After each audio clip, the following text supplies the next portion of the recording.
നമ്മുടെ ഇന്നത്തെ class SCERT based ക്ലാസ്സാണ്. നമ്മൾ ഹിസ്റ്ററിയാണ് നോക്കുന്നത്, കേരള ഹിസ്റ്ററിയാണ്. നമ്മൾ LGS എക്സാമുകൾ നടന്നുകൊണ്ടിരിക്കുകയാണ്. അതുപോലെ 10th ലെവൽ എക്സാം വരുന്നുണ്ട് ഉടനെ. അതുകൂടാണ്ട് സെക്രട്ടേറിയറ്റ് അസിസ്റ്റൻറ്റ് പോലെയുള്ള വളരെ ഇമ്പോർട്ടൻ്റ് ആയ പരീക്ഷകൾ വരുന്നുണ്ട്. എല്ലാത്തിനും നമുക്ക് എന്താണ് SCERTയും അതുപോലെ തന്നെ NCERTയും ഒന്ന് കവർ ചെയ്യേണ്ടതായിട്ടുള്ള ആവശ്യങ്ങളുണ്ട്. അതുകൊണ്ട് നമ്മൾ വീണ്ടും എന്താണ് SCERTയിലൊന്ന് ഫോക്കസ് കൊടുക്കാൻ പോവുകയാണ്. നമ്മൾ ഇന്ന് കേരളം 8ാം നൂറ്റാണ്ട് മുതൽ 18ാം നൂറ്റാണ്ട് വരെ എന്ന് പറയുന്ന കേരള ഹിസ്റ്ററിയുടെ ഒരു ചാപ്റ്ററാണ് നമ്മൾ ഇന്ന് നോക്കുന്നത്. നമുക്ക് ആദ്യം തന്നെ എന്താണ് തരിസാപ്പള്ളി ലിഖിതങ്ങൾ എന്താണ് എന്നൊന്ന് നോക്കാം. ഈ ചാപ്റ്റർ തുടങ്ങുമ്പോൾ തന്നെ ഒരു ലെഫ്റ്റ് സൈഡിലായിട്ട് കൊടുത്തിട്ടുള്ളത് തരിസാപ്പള്ളി ലിഖിതങ്ങളാണ്. മധ്യകാല കേരളത്തിൽ പ്രചാരത്തിലുണ്ടായിരുന്ന വട്ടെഴുത്ത് ലിപിയിലുള്ളതാണ് ഈ ലിഖിതങ്ങൾ. എന്താണ് തരിസാപ്പള്ളി ലിഖിതങ്ങൾ?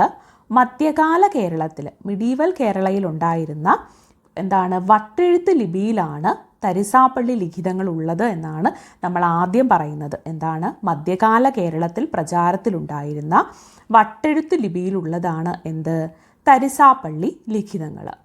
പെരുമാൾ രാജാവായ സ്ഥാണുരവിയുടെ 5ാമത്തെ ഭരണവർഷത്തിൽ വേണാട് നാടുവാഴിയായ അയ്യനടികൾ തിരുവടികൾ കൊല്ലം നഗരത്തിലെ തരിസാപ്പള്ളിക്ക് ഭൂമി ദാനം കൊടുത്തതിൻ്റെ വിവരങ്ങളാണ് ഈ രേഖയിലുള്ളത്. എന്താണ് പെരുമാൾ രാജാവായ സ്ഥാണുരവിയുടെ 5ാമത്തെ ഭരണവർഷത്തിൽ വേണാട് നാടുവാഴിയായിട്ടുള്ള അയ്യനടികൾ തിരുവടികൾ കൊല്ലം നഗരത്തിലെ തരിസാപ്പള്ളിക്ക് ഭൂമി ദാനം കൊടുത്തതിൻ്റെ വിവരങ്ങളാണ് എന്തിലുള്ളത് തരിസാപ്പള്ളി ലിഖിതങ്ങളിൽ ഉള്ളത്. ഒരു സ്റ്റേറ്റ്മെൻറ്റ് ടൈപ്പായിട്ട് ഈ ചോദ്യം വന്നാലും അഥവാ സ്റ്റേറ്റ്മെൻറ്റ് ടൈപ്പ് അല്ല, ഡയറക്റ്റ് ഒരു ക്വസ്റ്റ്യൻ വന്നാലും നമ്മൾക്ക് എന്താണ് തരിസാപ്പള്ളി ലിഖിതങ്ങളിൽ നിന്ന് വന്നാൽ ഇനി എഴുതിക്കൂടെ? എന്താണ് മധ്യകാല കേരളത്തിൽ പ്രചാരത്തിലുണ്ടായിരുന്ന വട്ടെഴുത്ത് ലിപിയിലാണ് എന്തുള്ളത് തരിസാപ്പള്ളി ലിഖിതങ്ങൾ ഉള്ളത്. പെരുമാൾ രാജാവായിട്ടുള്ള സ്ഥാണുരവിയുടെ 5ാമത്തെ ഭരണവർഷത്തിൽ വേണാട് നാടുവാഴിയായ അയ്യനടികൾ തിരുവടികൾ കൊല്ലം നഗരത്തിലെ തരിസാപ്പള്ളിക്ക് ഭൂമി ദാനം കൊടുത്തതിൻ്റെ വിവരങ്ങളാണ് എന്ത് തരിസാപ്പള്ളി ലിഖിതങ്ങളിൽ ഉള്ളത്. ഇനി നമുക്ക് ചാപ്റ്ററിലേക്ക് കടക്കാം. കേരളത്തിലെ നാടുവാഴികളെക്കുറിച്ച് വിവരങ്ങൾ ലഭിക്കുന്നത് പ്രധാനമായും വട്ടെഴുത്തു ലിഖിതങ്ങളിൽ നിന്നാണ്. നമ്മൾ തരിസാപ്പള്ളി ലിഖിതങ്ങളെ പറ്റി പറഞ്ഞു. അതുപോലെ തന്നെ എന്താണ് തരിസാപ്പള്ളി ലിഖിതം എഴുതിയത് വട്ടെഴുത്ത് ലിപിയിലാണെന്ന് നമ്മൾ പറഞ്ഞു. ഇവിടെ നോക്കിക്കേ, കേരളത്തിലെ നാടുവാഴികളെക്കുറിച്ചുള്ള വിവരങ്ങളൊക്കെ ലഭിക്കുന്നത് പ്രധാനമായിട്ടും വട്ടെഴുത്ത് ലിഖിതങ്ങളിൽ നിന്നാണ്. എവിടെ നിന്നാണ്? വട്ടെഴുത്ത് ലിഖിതങ്ങളിൽ നിന്നാണ്. തമിഴക കാലം തൊട്ട് നാടുകൾ എന്താണ് വളർന്നു വന്നിരുന്നു. തമിഴക കാലം തൊട്ട് നാടുകൾ വളർന്നു വന്നിരുന്നു. ജനങ്ങൾ കൃഷി ചെയ്ത് താമസിച്ചിരുന്ന പ്രദേശങ്ങളാണ് നാടുകൾ എന്ന് പറയുന്നത്. എന്താണ് നാടുകളെന്ന് പറഞ്ഞാൽ ജനങ്ങൾ കൃഷി ചെയ്ത് താമസിച്ചിരുന്ന പ്രദേശങ്ങളാണ് നാടുകൾ. നാട് എന്നത് നിരവധി കുടികളും ഊരുകളും ചേർന്നതായിരുന്നു. എന്താണ് നാട് എന്ന് പറയുന്നത്? നിരവധി കുടികളും ഊരുകളും ചേർന്നതായിരുന്നു. നമുക്ക് നാടെന്താണ്, കുടി എന്താണ്, ഊരെന്താണ് എന്നൊക്കെ ഡീറ്റെയിൽ ആയിട്ട് തന്നെ നോക്കാം. ഒരു കാര്യം മനസ്സിലായി, നാട് എന്ന് പറഞ്ഞാൽ കൃഷി ചെയ്ത് ജനങ്ങൾ എന്താണ് താമസിച്ചിരുന്ന പ്രദേശങ്ങളാണ് നാടുകളെന്ന് പറയുന്നത്. ഈ നാടുകളെന്ന് പറയുന്നത് ഒരുപാട് കുടികളും ഊരുകളും ഒക്കെ ചേർന്നതാണ് എന്ത് ഈ നാടെന്ന് പറയുന്നത്. അത്ര കാര്യം നിങ്ങൾക്ക് മനസ്സിലായല്ലോ, അതിൽ ഡൗട്ടൊന്നുമില്ലല്ലോ. ഇനി നമുക്ക് കുടി എന്താണ്, ഊരെന്താണ്, നാടെന്താണ് എന്നൊന്ന് നോക്കാം. എന്താണ് കുടി? കുടി എന്താണെന്നാണ് നമ്മൾ ആദ്യം നോക്കുന്നത്. കൃഷി ചെയ്യുന്ന തൊഴിൽ കൂട്ടങ്ങളുടെ കുടുംബങ്ങളായിരുന്നു കുടികൾ. എന്താണ് കൃഷി ചെയ്യുന്ന തൊഴിൽ കൂട്ടങ്ങളുടെ കുടുംബങ്ങളായിരുന്നു കുടികൾ. കുടികളുടെ അധിപനാണ് കുടിപതി. അപ്പോൾ കൃഷി ചെയ്ത് താമസിക്കുന്ന തൊഴിൽ കൂട്ടങ്ങളില്ലേ, അവരുടെ കുടുംബങ്ങളായിരുന്നു കുടികളെന്ന് പറയുന്നത്. ഇങ്ങനെയുള്ള കുടികളുടെ എല്ലാം കൂടി അധിപൻ ആരാണ്? കുടിപതി. ഒരുപാട് കുടികൾ അവിടെ കാണും. കൃഷി ചെയ്ത് കുടുംബത്തോടൊപ്പം താമസിക്കുന്ന ആൾക്കാരാണെന്ന് ഓർക്കുക. തൊഴിൽ കൂട്ടങ്ങൾ അവർ കുടുംബങ്ങളായിട്ട് താമസിക്കുന്നവർ. അങ്ങനെയുള്ള കുറച്ചധികം കുടികളുണ്ടെങ്കിൽ ആ കുടികളുടെ ഒക്കെ അധിപൻ ആരാണ്? കുടിപതിയാണ്. സംശയമൊന്നുമില്ലല്ലോ.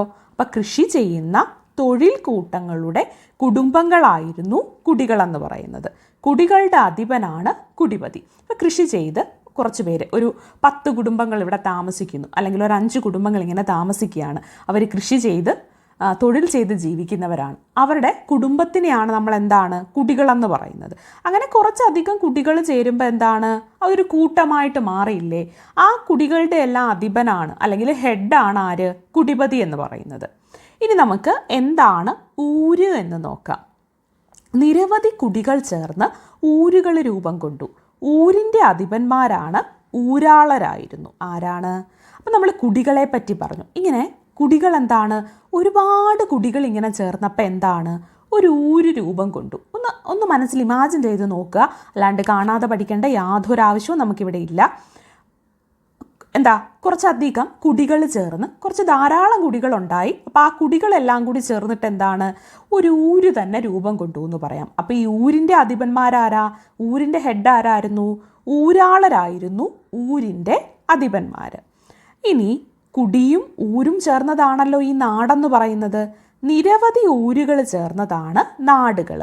നാടുകൾക്കുമേൽ അധികാരമുണ്ടായിരുന്നവരെന്താണ്? നാടുവാഴികളെന്ന് അറിയപ്പെട്ടു. അപ്പോൾ ധാരാളം കുറച്ച് കുടികളെല്ലാം ചേർന്ന് ഊരുകളുണ്ടായി. പിന്നെ ഊരുകളെല്ലാം കൂടെ ചേർന്ന് എന്താണ് നാടുകളായിട്ട് മാറി. ആ നാടുകൾക്കുമേൽ അധികാരമുണ്ടായിരുന്നവരാരാണ്? നാടുവാഴികളെന്നാണ് അവർ അറിയപ്പെട്ടിരുന്നത്. എന്താണ്? നാടുകൾക്കുമേൽ അധികാരമുണ്ടായിരുന്നവർ നാടുവാഴികളെന്ന് അറിയപ്പെട്ടു. ബാക്കി കാര്യങ്ങളിലേക്ക് നോക്കാം. നാടുകളെല്ലാം മഹോദയപുരം, അത് ഇന്നത്തെ കൊടുങ്ങല്ലൂരാണ്. നാടുകളെല്ലാം മഹോദയപുരം ആസ്ഥാനമാക്കി കേരളം ഭരിച്ചിരുന്ന പെരുമാക്കന്മാരുടെ കീഴിലായിരുന്നു. നമ്മൾ പറഞ്ഞു കുടികൾ ചേർന്ന് എന്തായി? ഊരായി. ഊര് ചേർന്ന് നാടായി. ഈ നാടുകളൊക്കെ എന്താണ്? നാടുകളെല്ലാം മഹോദയപുരം ആസ്ഥാനമാക്കി കേരളം ഭരിച്ചിരുന്ന പെരുമാക്കന്മാരുടെ കീഴിലായിരുന്നു ഈ പല നാടുകൾ. നാടുകളുടെ അധിപന്മാരൊക്കെ ആരാണ്? നാടുവാഴികളൊക്കെ. ഈ നാടുവാഴികൾക്കും മുകളിലേക്ക് ആരാണ്? മഹോദയപുരം ആസ്ഥാനമാക്കി ഭരണം നടത്തിയിരുന്ന പെരുമാക്കന്മാരുടെ കീഴിലായിരുന്നു ഈ നാടുകളെന്ന് പറയുന്നത്. വടക്ക് കോലത്ത് നാട് മുതൽ തെക്ക് വേണാട് വരെയുള്ള 14 നാടുകളും പെരുമാക്കന്മാരുടെ ഭരണം അംഗീകരിച്ചിരുന്നു. ശ്രദ്ധിച്ചേ, എന്താണ്? വടക്ക് കോലത്ത് നാട് മുതൽ തെക്ക് വേണാട് വരെയുള്ള 14 നാടുകളുണ്ടായിരുന്നു. ഈ 14 നാടുകളും എന്താണ്? പെരുമാക്കന്മാരുടെ ഭരണത്തെ അംഗീകരിച്ചിരുന്നു. കാര്യം ക്ലിയർ ആയോ? ഒന്നും കൂടി ഞാൻ പറഞ്ഞു തരാം. ഇപ്പോൾ ഒന്ന് കേൾക്കുക. ഇതൊന്നും കൂടി ഞാൻ ആവർത്തിച്ച് പറഞ്ഞു തരുന്നതായിരിക്കും. കേരളത്തിൽ ആദ്യമായിട്ട് ഒരു കേന്ദ്രീകൃത ഭരണം സ്ഥാപിതമായത് ഈ കാലത്താണ്. രാജശേഖരൻ മുതൽ രാമകുലശേഖരൻ വരെയുള്ള രാജാക്കന്മാരാണ് CE 800 മുതൽ 1122 വരെയുള്ള കാലത്ത് മഹോദയപുരം കേന്ദ്രമാക്കി ഭരിച്ചിരുന്നത്. നമുക്ക് പെരുമാക്കന്മാരുടെ കാലത്തെ സവിശേഷതകളും കാര്യങ്ങളും ഒക്കെ നോക്കുന്നതിന് മുമ്പായിട്ട് നമുക്ക് ഇത്രയും പറഞ്ഞ കാര്യങ്ങൾ ഒന്ന് മനസ്സിൽ ഉറപ്പിക്കാം. നമ്മൾ ആദ്യമായിട്ട് എന്താണ് കേരളം ഒരു 8-ാം നൂറ്റാണ്ട് മുതൽ 18-ാം നൂറ്റാണ്ട് വരെയുള്ള കാര്യങ്ങളാണ് ഈ ഒരു അധ്യായത്തിൽ നമ്മൾ പഠിക്കുന്നത്. ഈ അധ്യായം പഠിക്കുമ്പോൾ ആദ്യം നമ്മൾ മനസ്സിലാക്കി വെക്കുക, നമ്മളെപ്പോഴും ഹിസ്റ്ററി എന്ന് പറയുന്ന വിഷയത്തെ കുറച്ചൊരു താല്പര്യത്തോടെ മനസ്സിലാക്കിയാൽ നമുക്ക് മുഴുവൻ മാർക്കും കിട്ടും. ഒരു മാർക്ക് പോലും നഷ്ടമാകാത്ത ഒരു സബ്ജക്റ്റാണ് ഹിസ്റ്ററി. പക്ഷെ നമ്മൾ അത്ര ഇഷ്ടത്തോടു കൂടി തന്നെ പഠിക്കണം. അത് നമുക്കെന്താണ് ജോലി കിട്ടുക എന്നുള്ളത് നമ്മുടെ ആവശ്യമാണ്. അതുപോലെ എന്താണ് നമ്മുടെ റൂട്ട് അറിഞ്ഞിരിക്കുക എന്നുള്ളതും കൂടിയാണെന്ന് കരുതിയിട്ട് വേണം നിങ്ങൾ എന്ത് ചെയ്യാൻ, ഇതൊക്കെ ഒന്ന് പഠിക്കാൻ വേണ്ടിയിട്ട്. അപ്പോൾ നമ്മൾ കേരളത്തിൻ്റെ ചരിത്രമാണ് പറയുന്നത്. കേരളത്തിലെ നാടുകളെക്കുറിച്ചുള്ള വിവരങ്ങൾ ലഭിക്കുന്നത് പ്രധാനമായിട്ടും വട്ടെഴുത്ത് ലിഖിതങ്ങളിൽ നിന്നാണെന്ന് നമ്മൾ പറഞ്ഞു. ജനങ്ങൾ കൂട്ടമായിട്ട് കൃഷി ചെയ്തിരുന്ന് താമസിച്ച പ്രദേശങ്ങളുണ്ട്. ആ പ്രദേശങ്ങളാണ് നാടുകളെന്ന് നമ്മൾ പറഞ്ഞു. നാടുകളെന്ന് പറയുന്നത് കുടിയും ഊരും ഒക്കെ ചേർന്നിട്ടാണ്. എന്താണ് കുടിയെന്ന് ചോദിച്ചാൽ കൃഷി ചെയ്യുന്ന തൊഴിൽ കൂട്ടങ്ങളുടെ കുടുംബങ്ങളായിരുന്നു കുടികൾ. ഈ കുടിയുടെ അധിപനാണ് ആര്? കുടിപതി എന്ന് പറയുന്നത്. അത് കഴിഞ്ഞ് നമ്മൾ ഊരിലേക്ക് വന്നു. എന്താണ്? നിരവധി കുടികൾ ചേർന്ന് ഊരുകൾ രൂപം കൊണ്ടു എന്ന് പറഞ്ഞു. ഊരിൻ്റെ അധിപന്മാരാരാണ്? ഊരാളന്മാരായിരുന്നു ഊരിൻ്റെ അധിപന്മാർ. അത് കഴിഞ്ഞ് എന്താണ്? നിരവധി ഊരുകൾ ചേർന്നാണ് നാടുകളായത്. നാടുകളുടെ മേൽ അധികാരമുള്ളത് ആർക്കായിരുന്നു? നാടുവാഴികൾക്കായിരുന്നു. അവിടെ കൊണ്ടും കഴിഞ്ഞിട്ടില്ല. ഈ നാടുകളെല്ലാം കൂടി ചേർന്നിട്ട് ഇന്നത്തെ കൊടുങ്ങല്ലൂർ അത് മഹോദയപുരം എന്നാണ് പറഞ്ഞിരുന്നത് പണ്ട്. ആ മഹോദയപുരം കേന്ദ്രമാക്കി ഭരണം നടത്തിയിരുന്ന പെരുമാക്കന്മാരുടെ കീഴിലായിരുന്നു ഈ നാടുകളും നാടുവാഴികളും എല്ലാം. അപ്പം എന്താണ്, ഈ നാടുകളുടെ എല്ലാം അധികാരം കയ്യിലാളിയിരുന്നത് ആരാണ്? മഹോദയപുരം കേന്ദ്രമാക്കി ഭരണം നടത്തിയിരുന്ന പെരുമാക്കന്മാരായിരുന്നു. ഇവിടെ നോക്കിക്കേ, ഒരു കേന്ദ്രീകൃത ഭരണമില്ലേ നമുക്ക് മനസ്സിലാക്കാൻ കഴിയത്തില്ലേ ഇവിടെ? അത്തരത്തിൽ കേരളത്തിൽ ആദ്യമായിട്ട് ഒരു കേന്ദ്രീകൃത ഭരണം സ്ഥാപിതമായത് എപ്പോഴാണ്? ഈ പെരുമാക്കന്മാരുടെ കാലത്തായിരുന്നു. വടക്ക് കോലത്ത് നാട് മുതൽ തെക്ക് വേണാട് വരെയുള്ള 14 നാടുകളും എന്താണ്? പെരുമാക്കന്മാരുടെ ഭരണത്തെ എന്താണ്? അവർ അംഗീകരിക്കുന്നുണ്ടായിരുന്നു. എങ്ങനെയാണ്? വടക്ക് കോലത്ത് നാട് മുതൽ തെക്ക് വേണാട് വരെയുള്ള 14 നാടുകളും പെരുമാക്കന്മാരുടെ ഭരണം അംഗീകരിച്ചിരുന്നു. അത് മനസ്സിലായല്ലോ. ഇനി രാജശേഖരൻ മുതൽ രാമകുലശേഖരൻ വരെയുള്ള രാജാക്കന്മാരാണ് എന്ത്? അവിടെ ഭരണം നടത്തിയിരുന്നവരെയാണ് നമ്മൾ അവരുടെ പേരുകളൊന്ന് ഇൻട്രൊഡ്യൂസ് ചെയ്യുകയാണ്. രാജശേഖരൻ മുതൽ രാമകുലശേഖരൻ വരെയുള്ള രാജാക്കന്മാരാണ് CE 800 മുതൽ 1122 വരെയുള്ള കാലത്ത് മഹോദയപുരം കേന്ദ്രമാക്കി ഭരിച്ചിരുന്നത്. ഇനി നമ്മൾ പെരുമാക്കന്മാരുടെ ഭരണത്തിൻ്റെ സവിശേഷതകളൊക്കെയാണ് നോക്കുന്നത്. അതിനു മുൻപായിട്ട് CE 800 മുതൽ നമ്മൾ പറഞ്ഞു രാജശേഖരൻ മുതൽ രാമകുലശേഖരൻ വരെയുള്ള പെരുമാക്കന്മാർ, മഹോദയപുരത്തെ ഭരണം നടത്തിയിരുന്ന പെരുമാക്കന്മാർ CE 800 മുതൽ 1122 വരെ ഭരിച്ചിരുന്ന അവരുടെ പേരുകൾ ഇവിടെ ഒരു ബോക്സിൽ കൊടുത്തിട്ടുണ്ട്. ഇനി എപ്പോഴെങ്കിലും കേട്ടാൽ ഈ പേരുകൾ നമുക്ക് എന്താണ് ഓർമ്മ വേണം. അതിന് വേണ്ടിയിട്ട് പറയുകയാണ്. രാജശേഖരൻ, സ്ഥാണുരവി, കോതരവി, കോതകോത കേരള കേസരി, ഇന്ദുകോത, ഭാസ്കര രവി, രവികോത, ആദിത്യൻ കോത, രാമകുലശേഖരൻ. ഇവരാണ് എന്ത്? രാജശേഖരൻ മുതൽ ഇങ്ങ് രാമകുലശേഖരൻ വരെ മഹോദയപുരത്തെ പെരുമാക്കന്മാരായിട്ടുണ്ടായിരുന്നവരാണ് ഈ ഒരു ബോക്സിൽ കൊടുത്തിട്ടുള്ളത്. ഇനി ഈ പെരുമാക്കന്മാരുടെ ഭരണത്തിൻ്റെ സവിശേഷതകൾ എന്തൊക്കെയാണ്, അല്ലെങ്കിൽ പ്രത്യേകതകൾ എന്തൊക്കെയാണ് എന്ന് നമുക്കൊന്ന് നോക്കാം. പെരുമാക്കന്മാരുടെ ഭരണത്തിൻ്റെ പ്രത്യേകതകൾ. ആദ്യത്തെ പെരുമാക്കന്മാരുടെ ഭരണത്തിൻ്റെ പ്രത്യേകത നോക്കിയാൽ, പെരുമാക്കന്മാർക്ക് കോയിലധികാരികൾ എന്ന പ്രതിനിധികൾ ഉണ്ടായിരുന്നു. എന്താണ്? സ്റ്റേറ്റ്മെൻറ്റ് ടൈപ്പ് ക്വസ്റ്റ്യൻ വന്നാൽ ചോദിക്കാൻ പറ്റിയൊരു ചോദ്യമാണ്. താഴെ തന്നിരിക്കുന്നതിൽ പെരുമാക്കന്മാരുടെ ഭരണകാലത്തെ സവിശേഷതകളിൽ പെടാത്തതേത്, അല്ലെങ്കിൽ താഴെ തന്നിരിക്കുന്നതിൽ പെരുമാക്കന്മാരുടെ ഭരണകാലത്തെ സവിശേഷത ഏത്, ഇങ്ങനെയൊക്കെ ചോദിക്കാം. പെരുമാക്കന്മാരുടെ ഭരണകാലത്തിൻ്റെ പ്രത്യേകത എന്ത് എന്നൊക്കെ ചോദിക്കാം. അപ്പോൾ പെരുമാക്കന്മാർക്ക് കോയിലധികാരികൾ എന്ന പ്രതിനിധികൾ ഉണ്ടായിരുന്നു എന്നത് ഓർത്തു വെക്കുക. എന്താണ്? പെരുമാക്കന്മാർക്ക് കോയിലധികാരികൾ എന്ന പ്രതിനിധികൾ ഉണ്ടായിരുന്നു. എന്താണ്? പെരുമാക്കന്മാർക്ക് കോയിലധികാരികൾ എന്ന പ്രതിനിധികൾ ഉണ്ടായിരുന്നു. രണ്ടാമതെന്താണ്? 4 തളി എന്ന ബ്രാഹ്മണ സമിതി പെരുമാളിനെ ഭരണകാര്യങ്ങളിൽ സഹായിച്ചിരുന്നു. എന്താണ്? 4 തളി എന്ന ബ്രാഹ്മണ സമിതി പെരുമാളിനെ ഭരണകാര്യങ്ങളിൽ സഹായിച്ചിരുന്നു. 1000 എന്ന ഒരു സൈനിക കൂട്ടം പെരുമാളിനുണ്ടായിരുന്നു. എന്താണ്? 1000 എന്ന ഒരു സൈനിക കൂട്ടം പെരുമാളിനുണ്ടായിരുന്നു. ഇവിടെ ഭരണകാര്യങ്ങളിലൊക്കെ സഹായിക്കാൻ വേണ്ടിയിട്ട് നമ്മളൊന്ന് ഇമാജിൻ ചെയ്തേ. ഇപ്പം ആരാണോ ഒരാൾ ഭരണം നടത്തുന്നത്, ആ ഭരണം നടത്തുന്ന ആളിനെ ഭരണകാര്യങ്ങളിലൊക്കെ സഹായിക്കാൻ വേണ്ടിയിട്ട് കുറച്ച് എക്സിക്യൂട്ടീവ് മെമ്പേഴ്സൊക്കെ ഉണ്ടാവില്ലേ? അതുപോലെ 4 തളി എന്ന ബ്രാഹ്മണ സമിതി പെരുമാളിനെ ഭരണകാര്യങ്ങളിൽ സഹായിച്ചിരുന്നു. 1000 എന്ന ഒരു സൈനിക കൂട്ടം പെരുമാളിനുണ്ടായിരുന്നു. ഉറപ്പായിട്ടും സുരക്ഷയും എന്താണ് ഭരണം നടത്തുന്ന പ്രദേശത്തിൻ്റെ സുരക്ഷയും സ്വയം സുരക്ഷയൊക്കെ നോക്കണ്ടേ. അപ്പോൾ 1000 എന്ന ഒരു സൈനിക കൂട്ടമുണ്ടായിരുന്നു. അപ്പോൾ ഭരണത്തിന് സഹായിച്ചിരുന്നത് എന്താണ്? 4 തളി എന്ന ബ്രാഹ്മണ സമിതിയാണ്. ഈ പേരുകളൊക്കെ നോട്ടബിളാണ് കേട്ടോ, അതൊന്ന് ഓർത്ത് വെക്കുക. 4 തളി എന്ന ബ്രാഹ്മണ സമിതി പെരുമാളിനെ ഭരണകാര്യങ്ങളിൽ സഹായിച്ചിരുന്നു. 1000 എന്ന ഒരു സൈനിക കൂട്ടം പെരുമാളിനുണ്ടായിരുന്നു.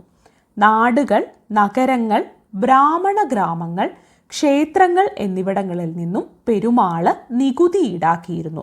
അതാണല്ലോ അവരുടെ മെയിൻ എന്താണ് ഒരു കാര്യം.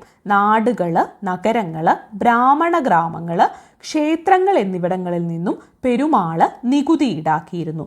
അപ്പോൾ പെരുമാക്കന്മാരുടെ ഭരണകാലത്തെ സവിശേഷതകൾ നോക്കുകയാണെങ്കിൽ, പെരുമാക്കന്മാർക്ക് കോയിലധികാരികൾ എന്ന പ്രതിനിധികൾ ഉണ്ടായിരുന്നു. കോയിലധികാരികൾ എന്ന പ്രതിനിധികൾ. രണ്ടാമത് എന്താണ്? 4 തളി എന്ന ബ്രാഹ്മണ സമിതി പെരുമാളിനെ ഭരണകാര്യങ്ങളിൽ സഹായിച്ചിരുന്നു. എന്താണ്? 4 തളി എന്ന ബ്രാഹ്മണ സമിതി പെരുമാളിനെ ഭരണകാര്യങ്ങളിൽ സഹായിച്ചിരുന്നു. 1000 എന്ന ഒരു സൈനിക കൂട്ടം പെരുമാളിനുണ്ടായിരുന്നു. നാടുകൾ, നഗരങ്ങൾ, ബ്രാഹ്മണ ഗ്രാമങ്ങൾ, ക്ഷേത്രങ്ങൾ എന്നിവിടങ്ങളിൽ നിന്നും എന്താണ്? പെരുമാള് നികുതി ഈടാക്കിയിരുന്നു. പറഞ്ഞ കാര്യങ്ങൾ ഒന്നുകൂടി പറയുകയാണ്. പെരുമാക്കന്മാരുടെ കാലത്തെ ഭരണത്തിൻ്റെ സവിശേഷതകളാണ് നമ്മളിപ്പോൾ നോക്കുന്നത്. എന്താണ് പെരുമാക്കന്മാരുടെ ഭരണത്തിൻ്റെ സവിശേഷതകൾ? പെരുമാക്കന്മാർക്ക് എന്താണ്? കോയിൽ എന്ന ഒരു പ്രതിനിധികളുണ്ടായിരുന്നു. എന്താണ്? കോയിൽ എന്ന പ്രതിനിധികളുണ്ടായിരുന്നു പെരുമാക്കന്മാർക്ക് എന്നതാണ് ഒന്നാമത്തെ സവിശേഷത. കോയിൽ എന്ന പ്രതിനിധികൾ. രണ്ടാമത് എന്താണ്? 4 തളി എന്ന ബ്രാഹ്മണ സമിതി പെരുമാളിനെ ഭരണകാര്യങ്ങളിൽ സഹായിച്ചിരുന്നു. എന്താണ്? 4 തളി എന്ന ബ്രാഹ്മണ സമിതി പെരുമാളിനെ ഭരണകാര്യങ്ങളിൽ സഹായിച്ചിരുന്നു. 1000 എന്ന ഒരു സൈനിക കൂട്ടം പെരുമാളിനുണ്ടായിരുന്നു. നാടുകൾ, നഗരങ്ങൾ, ബ്രാഹ്മണ ഗ്രാമങ്ങൾ, ക്ഷേത്രങ്ങൾ എന്നിവിടങ്ങളിൽ നിന്നും പെരുമാൾ എന്താണ്? നികുതി ഈടാക്കിയിരുന്നു. നമ്മൾ ഇവിടെ ഈ മാപ്പിൽ കാണുന്നത് എന്താണെന്നറിയോ? മധ്യകാല കേരളത്തിലെ നാടുകളാണ്. നമ്മൾ പറഞ്ഞിരുന്നു വടക്ക് കോലത്ത് നാട് മുതൽ തെക്ക് വേണാട് വരെ എന്താണ്? 14 നാടുകളാണുള്ളതെന്ന് നമ്മൾ പറഞ്ഞു. എത്രയാണ്? വടക്ക് കോലത്ത് നാട് മുതൽ തെക്ക് വേണാട് വരെ 14 നാടുകളാണുള്ളതെന്ന് പറഞ്ഞു. അത് നമുക്ക് ഈ മാപ്പിൽ കാണാൻ കഴിയും അല്ലേ? 14 നാടുകളാണ് വടക്ക് കോലത്തുനാട് മുതൽ തെക്ക് വേണാട് വരെ ഉണ്ടായിരുന്നത്. നമുക്ക് ഈ 14 നാടുകൾ ഏതൊക്കെയാണ് എന്നൊന്ന് നോക്കാം. ആ നാടുകളുടെ പേര് നമ്മളൊന്ന് അറിഞ്ഞു വെക്കണം. 2 നാടുകൾ നമ്മൾ പറഞ്ഞു. എന്താ? തുടക്കത്തിലേ പറഞ്ഞു. വടക്ക് ഏതാണ്? വടക്ക് കോലത്തുനാടാണെന്ന് നമ്മൾ പറഞ്ഞു. തെക്ക് വേണാടാണെന്ന് പറഞ്ഞു. അപ്പോൾ 2 നാട് നമ്മൾ പഠിച്ചു. ഇനി നമുക്ക് 12 നാടുകളും കൂടി ഒന്ന് അറിഞ്ഞു വെക്കാം. ആ 12 നാടുകൾ ഏതൊക്കെയാണെന്ന് നോക്കാം. നമുക്ക് വടക്കൂന്ന് തെക്കോട്ട് പോരാ അല്ലേ? നമുക്ക് ഈ നാടുകളുടെയൊക്കെ പേരൊന്ന് നോക്കാം. എന്താണ്? വടക്ക് കോലത്തുനാടാണെന്നും തെക്ക് വേണാടാണെന്നും നമ്മൾ പറഞ്ഞു. അപ്പോൾ ഓരോന്നായിട്ട് നോക്കാം. വടക്ക് കോലത്തുനാട്, പിന്നെന്താണ്? പുറകീഴാനാട്, കുറുമ്പുറൈ നാട്, ഏറാളനാട്, വള്ളുവനാട്, രാമവളനാട്, നെടുങ്കാലൈ നാട്, നെടുമ്പുറൈ നാട്, കീഴ്മലൈ നാട്, കാൽക്കറൈ നാട്, വെമ്പലനാട്, മുഞ്ഞുനാട്, വേണാട്. ഇതിൽ നമ്മൾ പലപ്പോഴും കേട്ടിട്ടുള്ളതുണ്ടല്ലേ? വേണാട് കേട്ടിട്ടുള്ളതാണ്. അല്ലെങ്കിൽ നമ്മളെന്താണ്? വെമ്പലനാടെന്ന് കേട്ടിട്ടുള്ളതാണ്. ഏറനാടും വള്ളുവനാടും കേട്ടിട്ടുള്ളതാണ്. കോലത്തുനാട് കേട്ടിട്ടുള്ളതാണ്. അപ്പം നമ്മൾ എവിടെയെങ്കിലുമൊക്കെ ആയിട്ട് ഈ നാടുകളുടെ പേരുകൾ കേട്ടിട്ടുള്ളതാണ്. എന്നാലും ഒന്നുകൂടി പറയുകയാണെങ്കിൽ വേണാട്, മുഞ്ഞുനാട്, നൻറ്റുഴൈ നാട്, വെമ്പലനാട്, കാൽക്കലൈ നാട്, കീഴ്മലൈ നാട്, നെടുമ്പുറൈ നാട്, നെടുങ്കാലൈ നാട്, രാമവളനാട്, വള്ളുവനാട്, ഏറാളനാട്, കുറുമ്പുറൈ നാട്, പുറകീഴാനാട്, കോലത്തുനാട്. അങ്ങനെ 14 നാടുകളാണുള്ളത്. സ്വരൂപങ്ങൾ എന്താണ്? സ്വരൂപങ്ങൾ നമുക്ക് നോക്കാം. 12ാം നൂറ്റാണ്ടോടെ പെരുമാക്കന്മാരുടെ കേന്ദ്രീകൃത ഭരണം അവസാനിച്ചു. നാടുകൾ സ്വതന്ത്ര ഭരണ പ്രദേശങ്ങളായി. നാടുകളിൽ വളർന്നു വന്ന അധികാര സ്ഥാനങ്ങൾ നാടുവാഴി സ്വരൂപങ്ങളെന്ന് അറിയപ്പെട്ടു. അപ്പോൾ നമ്മൾ സ്വരൂപങ്ങൾ എന്താണെന്നാണ് നോക്കുന്നത്. 12ാം നൂറ്റാണ്ടോടെ എന്താണ്? പെരുമാക്കന്മാരുടെ കേന്ദ്രീകൃത ഭരണം അവസാനിച്ചു. നാടുകൾ സ്വതന്ത്ര ഭരണ പ്രദേശങ്ങളായി. നാടുകളിൽ വളർന്നു വന്ന അധികാര സ്ഥാനങ്ങൾ നാടുവാഴി സ്വരൂപങ്ങളെന്ന് അറിയപ്പെട്ടു. പെരുമാക്കന്മാർ ഒരു കേന്ദ്രീകൃത ഭരണമാണ് നടത്തിയിരുന്നത്. മധ്യകാല കേരളത്തിൽ നിന്നുള്ള കാര്യങ്ങൾ നമുക്കറിയാം. ഇപ്പോൾ ഒരു 12ാം നൂറ്റാണ്ടൊക്കെ ആയപ്പോഴത്തേക്ക് എന്താണ്?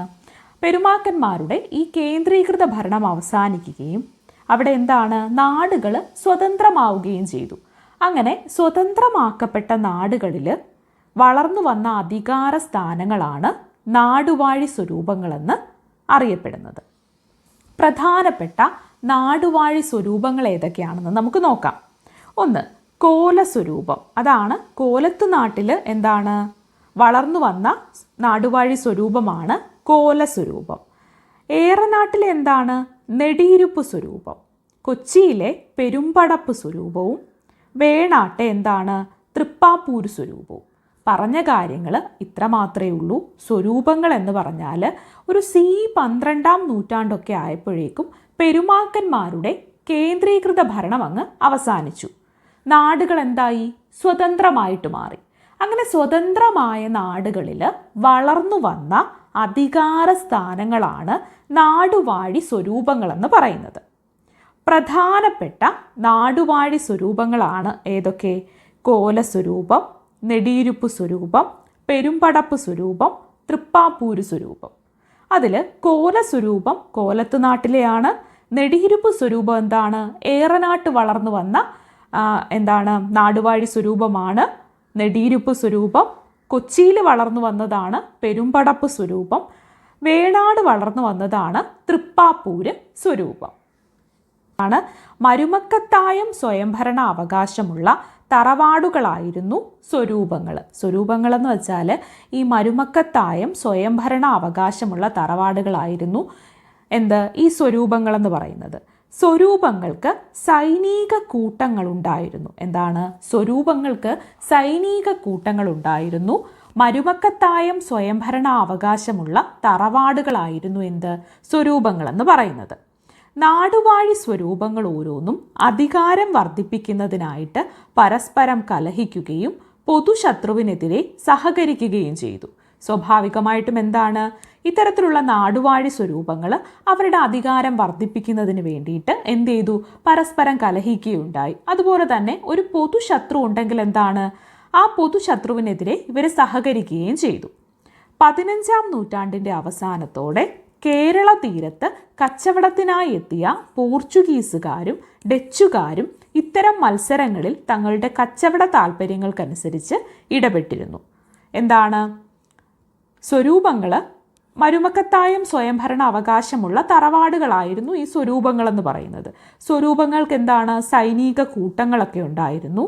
ഓരോ നാടുവാഴി സ്വരൂപങ്ങളും അധികാരം കിട്ടാൻ വേണ്ടിയിട്ട് അവരുടെ അധികാരം വർദ്ധിപ്പിക്കാൻ വേണ്ടിയിട്ട് പരസ്പരം കലഹിക്കുകയും പൊതുശത്രുവിനെതിരെ സഹകരിക്കുകയൊക്കെ ചെയ്യുന്നുണ്ടായിരുന്നു. അങ്ങനെ ഒരു 15-ാം നൂറ്റാണ്ടിൻ്റെ അവസാനത്തോടെയൊക്കെ കേരള തീരത്ത് കച്ചവടത്തിനായിട്ടെത്തിയ പോർച്ചുഗീസുകാരും ഡച്ചുകാരും ഒക്കെ അവരുടെ കച്ചവട താല്പര്യങ്ങൾ സംരക്ഷിക്കാൻ വേണ്ടിയിട്ട് തങ്ങളുടെ കച്ചവട താല്പര്യങ്ങളൊക്കെ സംരക്ഷിക്കാൻ വേണ്ടി ഇവരുടെ ഈ കലഹങ്ങളിലും സഹകരണത്തിലും ഒക്കെ ഇടപെട്ടിരുന്നു. 18-ാം നൂറ്റാണ്ട് വരെ നാടുവാഴി സ്വരൂപങ്ങൾ വലിയ മാറ്റങ്ങളില്ലാതെ നിലനിന്നു. ഒരു 12-ാം നൂറ്റാണ്ടോടൊക്കെയാണ് പെരുമാക്കന്മാരുടെ കേന്ദ്രീകൃത ഭരണം അവസാനിക്കുന്നത്. അത് കഴിഞ്ഞ് ഒരു 18-ാം നൂറ്റാണ്ട് വരെയൊക്കെ ഈ നാടുവാഴി സ്വരൂപങ്ങൾ വലിയ മാറ്റങ്ങളൊന്നും ഇല്ലാതെ നിലനിന്നു.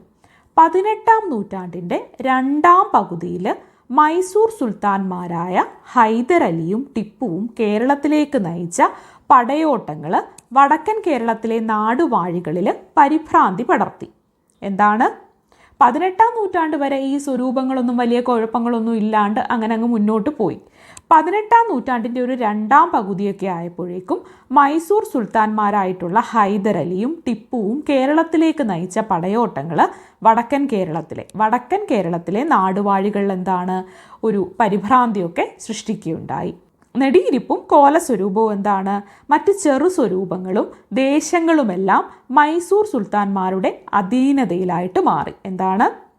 നെടിയിരിപ്പ് സ്വരൂപവും കോലസ്വരൂപവും മറ്റ് ചെറിയ സ്വരൂപങ്ങളും ഒക്കെ അതുപോലെ ചെറിയ ദേശങ്ങളും ഒക്കെ മൈസൂർ സുൽത്താൻമാരുടെ അധീനതയിലായിട്ട് മാറി.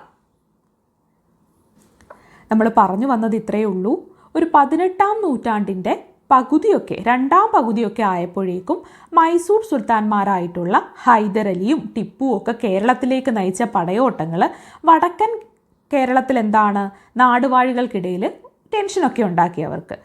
അതുപോലെ തന്നെ ഈ നെടിയിരിപ്പ് സ്വരൂപവും കോലസ്വരൂപവും അതുപോലെ മറ്റ് ചെറു സ്വരൂപങ്ങളും ദേശങ്ങളുമെല്ലാം മൈസൂർ സുൽത്താൻമാരുടെ അധീനതയിലായിട്ട് മാറുകയും ചെയ്തു. മൈസൂർ സുൽത്താൻമാരുടെ ആക്രമണം ഭയന്ന് മിക്ക നാടുവാഴികളും ദേശവാഴികളും വേണാട്ടിലേക്ക് പലായനം ചെയ്തു. നമ്മൾ പറഞ്ഞു വടക്ക് ഉള്ള സ്വരൂപങ്ങളിലാണ് കൂടുതലും ഒരു പരിഭ്രാന്തി സൃഷ്ടിച്ചത്. അങ്ങനെ ഈ ഇരിക്കുന്ന സമയത്താണ് നെടിയിരുപ്പ് സ്വരൂപവും കോല സ്വരൂപവും മറ്റ് ചെറു സ്വരൂപങ്ങളും ദേശങ്ങളും ഒക്കെ മൈസൂർ സുൽത്താൻമാരുടെ അധീനതയിലായിട്ട് മാറുന്നത്. ഈ മൈസൂർ സുൽത്താൻമാരുടെ ആക്രമണം ഭയന്നുകൊണ്ട് മിക്ക നാടുവാഴികളും ദേശവാഴികളും പിന്നീട് വേണാട്ടിലേക്ക് പലായനം ചെയ്തു. കൊച്ചിയിലെ പെരുമ്പടപ്പ് സ്വരൂപം മൈസൂർ സുൽത്താൻമാരുടെ പരമാധികാരത്തെ അംഗീകരിക്കുകയാണ് ഉണ്ടായത്. ഈ സമയത്ത് തിരുവിതാംകൂർ ചെറുത്തു നിൽക്കുകയാണ് ചെയ്തത്. എങ്ങനെയാണ്? മൈസൂർ സുൽത്താൻമാരുടെ ആക്രമണം ഭയന്ന് മിക്ക നാടുവാഴികളും അതുപോലെ തന്നെ മിക്ക ദേശവാഴികളും വേണാട്ടിലേക്ക് പലായനം ചെയ്തു. കൊച്ചിയിലെ പെരുമ്പടപ്പ് സ്വരൂപം മൈസൂർ സുൽത്താൻമാരുടെ ഈ പരമാധികാരത്തെ അംഗീകരിക്കുകയാണ് ഉണ്ടായത്. പക്ഷെ തിരുവിതാംകൂർ ചെറുത്തു നിൽക്കുകയാണ് ഉണ്ടായത്. മൈസൂർ സുൽത്താൻമാരെ പറ്റിയിട്ടും മാർത്താണ്ഡവർമ്മയെ പറ്റിയിട്ടും ചെറിയ ബോക്സുകളിലായിട്ട് നമ്മുടെ SCERT പാഠഭാഗത്ത് കൊടുത്തിട്ടുണ്ട്. അത് നമുക്കൊന്ന് നോക്കാം. അതിനു മുൻപായിട്ട് നമ്മൾ ഈ പറഞ്ഞ കാര്യങ്ങളെ ഒന്നും കൂടി ആവർത്തിച്ച് പറയുകയാണ്. ഇത്രയേ പറഞ്ഞുള്ളൂ. 12ാം നൂറ്റാണ്ടോടെ പെരുമാക്കന്മാരുടെ കേന്ദ്രീകൃത ഭരണം അവസാനിച്ചു. നാടുകൾ സ്വതന്ത്രമായിട്ട് മാറി. അവിടെ അധികാരത്തിലേക്ക് വളർന്നു വന്നവർ ആ അധികാര സ്ഥാനങ്ങളെ നാടുവാഴി സ്വരൂപങ്ങൾ എന്നാണ് അറിയപ്പെട്ടത്. കോല സ്വരൂപം, നെടിയിരുപ്പ് സ്വരൂപം, പെരുമ്പടപ്പ് സ്വരൂപം, തൃപ്പാപ്പൂര് സ്വരൂപം ഇതൊക്കെ കേരളത്തിലുണ്ടായിരുന്ന സ്വരൂപങ്ങളാണ്. മരുമക്കത്തായം സ്വയംഭരണ അവകാശമുള്ള തറവാടുകളായിരുന്നു ഈ സ്വരൂപങ്ങളെന്ന് പറയുന്നത്. സ്വരൂപങ്ങൾക്ക് സൈനിക കൂട്ടങ്ങളുണ്ടായിരുന്നു. അതുപോലെ തന്നെ ഓരോ നാടുവാഴി സ്വരൂപങ്ങളും അവരുടെ അധികാരം വർദ്ധിപ്പിക്കുന്നതിന് വേണ്ടിയിട്ട് പരസ്പരം കലഹിക്കുകയും ഒരു പൊതുശത്രുവൊക്കെ ഉണ്ടെങ്കിൽ അതിനെതിരെ ഇവർ ഒന്നിച്ചു നിന്ന് ചെറുത്ത് നിൽക്കുകയൊക്കെ ചെയ്യുന്നുണ്ടായിരുന്നു. അങ്ങനെ ഇരുന്ന സമയത്താണ് 15ാം നൂറ്റാണ്ടിൻ്റെ അവസാനത്തോടൊക്കെ കേരള തീരത്ത് കച്ചവടത്തിനായിട്ട് പോർച്ചുഗീസുകാരും ഡച്ചുകാരും ഒക്കെ വന്നു. അവർ ഇത്തരം മത്സരങ്ങളിൽ ഈ സ്വരൂപങ്ങൾക്കൊപ്പം നിൽക്കുകയുണ്ടായി. എന്തിനു വേണ്ടിയിട്ടാണ്? അവരുടെ കച്ചവട താല്പര്യങ്ങൾ സംരക്ഷിക്കാൻ വേണ്ടിയിട്ട്. 18ാം നൂറ്റാണ്ടിൽ ഒരു 18ാം നൂറ്റാണ്ടിൻ്റെ ഒരു 2ാം പകുതിയൊക്കെ ആവുന്ന സമയം വരെ, ഒരു 18ാം നൂറ്റാണ്ട് വരെ എന്ന് നമുക്ക് പറയാം ഈ സ്വരൂപങ്ങളൊക്കെ അങ്ങനെ നിലനിന്നു പോന്നു.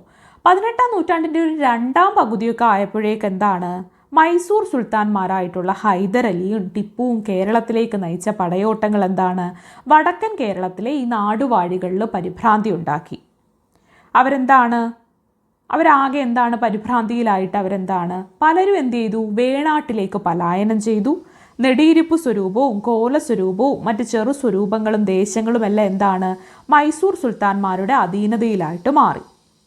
മൈസൂർ സുൽത്താൻമാരുടെ ആക്രമണം ഭയന്നാണ് പലരും വേണാട്ടിലേക്ക് പലായനം ചെയ്തത്. കൊച്ചിയിലെ പെരുമ്പടപ്പ് സ്വരൂപം മൈസൂർ സുൽത്താൻമാരുടെ ഈ അധികാരത്തെ അംഗീകരിക്കുകയാണ് ഉണ്ടായത്.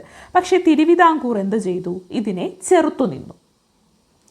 ഇനി നമുക്ക് മൈസൂർ സുൽത്താൻമാരെ പറ്റി ഒന്ന് നോക്കുകയാണെങ്കിൽ, കേരളത്തിലേക്ക് പട നയിച്ച മൈസൂർ ഭരണാധികാരികളായിരുന്നു ഹൈദർ അലിയും പുത്രൻ ടിപ്പു സുൽത്താനും. 1766 മുതൽ 1792 വരെ മൈസൂർ സുൽത്താൻമാരുടെ ഭരണം മലബാറിൽ നിലനിന്നു. മൈസൂർ സുൽത്താൻമാരെ പറ്റിയിട്ട് പറയുന്നത്? കേരളത്തിലേക്ക് പട നയിച്ച മൈസൂർ ഭരണാധികാരികളായിരുന്നു ഹൈദർ അലിയും അദ്ദേഹത്തിൻ്റെ പുത്രൻ ടിപ്പു സുൽത്താനും. 1766 മുതൽ 1792 വരെ മൈസൂർ സുൽത്താൻമാരുടെ ഭരണം മലബാറിൽ നിലനിന്നു. ഇനി നമുക്ക് മാർത്താണ്ഡവർമ്മയെ പറ്റിയിട്ട് ഒരു ചെറിയ ബോക്സിലായിട്ട് പറയുന്ന കാര്യം എന്താണെന്ന് നോക്കാം. വേണാടിനെ ആധുനികതയിലേക്ക് നയിച്ച ഭരണാധികാരിയായിരുന്നു മാർത്താണ്ഡവർമ്മ. വേണാടിനെ തിരുവിതാംകൂർ എന്ന ആധുനിക രാജ്യമാക്കി മാറ്റിയത് മാർത്താണ്ഡവർമ്മയാണ്. ഭരണരംഗം നവീകരിച്ചും സൈന്യത്തെ ശക്തമാക്കിയും 18ാം നൂറ്റാണ്ടിൽ മാർത്താണ്ഡവർമ്മയുടെ ഭരണത്തിന് കീഴിൽ ശക്തമായ നാട്ടുരാജ്യമായിട്ട് തിരുവിതാംകൂർ വളർന്നു. നമ്മൾ പറഞ്ഞു വേണാടെന്ന് പറയുമ്പം തെക്കാണെന്ന് പറഞ്ഞില്ലേ? വേണാടിനെ ആധുനികതയിലേക്ക് കൊണ്ടുവന്ന ഭരണാധികാരിയാണ് മാർത്താണ്ഡവർമ്മ. വേണാടിനെ തിരുവിതാംകൂർ എന്ന നാട്ടുരാജ്യമാക്കി മാറ്റിയതും ആധുനിക രാജ്യമായിട്ട് മാറ്റിയതൊക്കെ ആരാണ്? മാർത്താണ്ഡവർമ്മയാണ്. ഭരണരംഗത്തെ നവീകരിച്ചും സൈന്യത്തെ ശക്തമാക്കിയും 18-ാം നൂറ്റാണ്ടിൽ മാർത്താണ്ഡവർമ്മയുടെ ഭരണത്തിൻ കീഴിൽ എന്താണ് ശക്തമായിട്ടുള്ള ഒരു നാട്ടുരാജ്യമായിട്ട് തിരുവിതാംകൂർ വളർന്നു വന്നു. നമ്മൾ സ്വരൂപങ്ങളെ പറ്റി പറഞ്ഞു. ആ പറഞ്ഞ കൂട്ടത്തിൽ തന്നെ മൈസൂർ സുൽത്താൻമാരെ പറ്റിയിട്ടൊന്ന് ചെറുതായിട്ട് മെൻഷൻ ചെയ്തു. പിന്നീട് നമ്മൾ അവിടെ ചെറുതായിട്ടൊന്ന് മാർത്താണ്ഡവർമ്മയെ പറ്റിയിട്ടും പറഞ്ഞു. ഈ ഒരു കാലത്താണെന്ത് തിരുവിതാംകൂർ, കൊച്ചി, മലബാർ എന്നീ 3 മേഖലകളായിട്ട് കേരളം മാറിയത്. എന്താണ്? ഇക്കാലത്താണ് തിരുവിതാംകൂർ, കൊച്ചി, മലബാർ എന്നീ 3 മേഖലകളായിട്ട് കേരളം മാറിയത്. 18-ാം നൂറ്റാണ്ടിൻ്റെ അന്ത്യത്തോടെ ബ്രിട്ടീഷ് ഈസ്റ്റ് ഇന്ത്യ കമ്പനി ടിപ്പുവിനെ പരാജയപ്പെടുത്തി. എന്താണ്? 18-ാം നൂറ്റാണ്ടിൻ്റെ അന്ത്യത്തോടു കൂടി ബ്രിട്ടീഷ് ഈസ്റ്റ് ഇന്ത്യ കമ്പനി ടിപ്പുവിനെ പരാജയപ്പെടുത്തി. അതോടെ ടിപ്പുവിൻ്റെ നിയന്ത്രണത്തിലായിരുന്ന മലബാർ പൂർണ്ണമായും ബ്രിട്ടീഷുകാരുടെ ഭരണത്തിന് കീഴിലായി. നമ്മൾ പറഞ്ഞിരുന്നു തൊട്ടു മുമ്പ് എന്താണ് മൈസൂർ സുൽത്താൻമാരുടെ വരവൊക്കെ പറഞ്ഞിരുന്നു. അങ്ങനെ കൊച്ചി പെരുമ്പടപ്പ് സ്വരൂപം മൈസൂർ സുൽത്താൻമാരുടെ പരമാധികാരത്തെ അംഗീകരിച്ച കാര്യം നമ്മൾ പറഞ്ഞു. അതുപോലെ തന്നെ 1766 മുതൽ 1792 വരെ മൈസൂർ സുൽത്താൻമാരുടെ ഭരണം എന്താണ് മലബാറിൽ നിലനിന്ന കാര്യവും നമ്മൾ പറഞ്ഞിരുന്നു. തിരുവിതാംകൂർ, കൊച്ചി, മലബാർ എന്നിങ്ങനെ 3 മേഖലകളായിട്ട് കേരളം മാറിയത് ഈ കാലത്താണ്. അങ്ങനെ 18-ാം നൂറ്റാണ്ടിൻ്റെ അന്ത്യത്തോടെ എന്താണ് ബ്രിട്ടീഷ് ഈസ്റ്റ് ഇന്ത്യ കമ്പനി ടിപ്പുവിനെ പരാജയപ്പെടുത്തി. അതോടെ ടിപ്പുവിൻ്റെ നിയന്ത്രണത്തിലായിരുന്ന മലബാർ എന്താണ് പൂർണ്ണമായിട്ടും ബ്രിട്ടീഷുകാരുടെ ഭരണത്തിന് കീഴിലായി. സ്വതന്ത്ര ഭരണാധികാരികൾ എന്ന നിലയിലുള്ള നാടുവാഴി സ്വരൂപങ്ങളുടെ അധികാരം മലബാറിൽ ഇതോടെ അവസാനിച്ചു. തിരുവിതാംകൂറും കൊച്ചിയും എന്താണ് നാട്ടുരാജ്യങ്ങളായിട്ട് തുടർന്നു. അപ്പോൾ തിരുവിതാംകൂർ, കൊച്ചി, മലബാർ എന്നിങ്ങനെ 3 മേഖലകളായിട്ട് കേരളം മാറുകയുണ്ടായി. 18-ാം നൂറ്റാണ്ടിൻ്റെ അവസാനമൊക്കെ ആയപ്പോഴേക്കും എന്താണ് മലബാറിലുള്ള ടിപ്പുവിൻ്റെ നിയന്ത്രണങ്ങളും അധികാരങ്ങളും പൂർണ്ണമായിട്ടും ബ്രിട്ടീഷ് ഈസ്റ്റ് ഇന്ത്യ കമ്പനിയിലേക്ക് മാറി. ബ്രിട്ടീഷ് ഈസ്റ്റ് ഇന്ത്യ കമ്പനി എന്താണ് ടിപ്പുവിനെ പരാജയപ്പെടുത്തി. ബ്രിട്ടീഷുകാരുടെ ഭരണത്തിന് കീഴിലായിട്ട് അങ്ങനെ മലബാർ മാറി.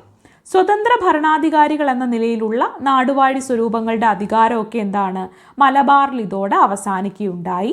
അപ്പോഴും എന്താണ് തിരുവിതാംകൂറും കൊച്ചിയും എന്താണ് നാട്ടുരാജ്യങ്ങളായിട്ട് തുടർന്നു. എന്താണ് തിരുവിതാംകൂറും കൊച്ചിയും ആ സമയത്തും നാട്ടുരാജ്യങ്ങളായിട്ട് തുടർന്നു.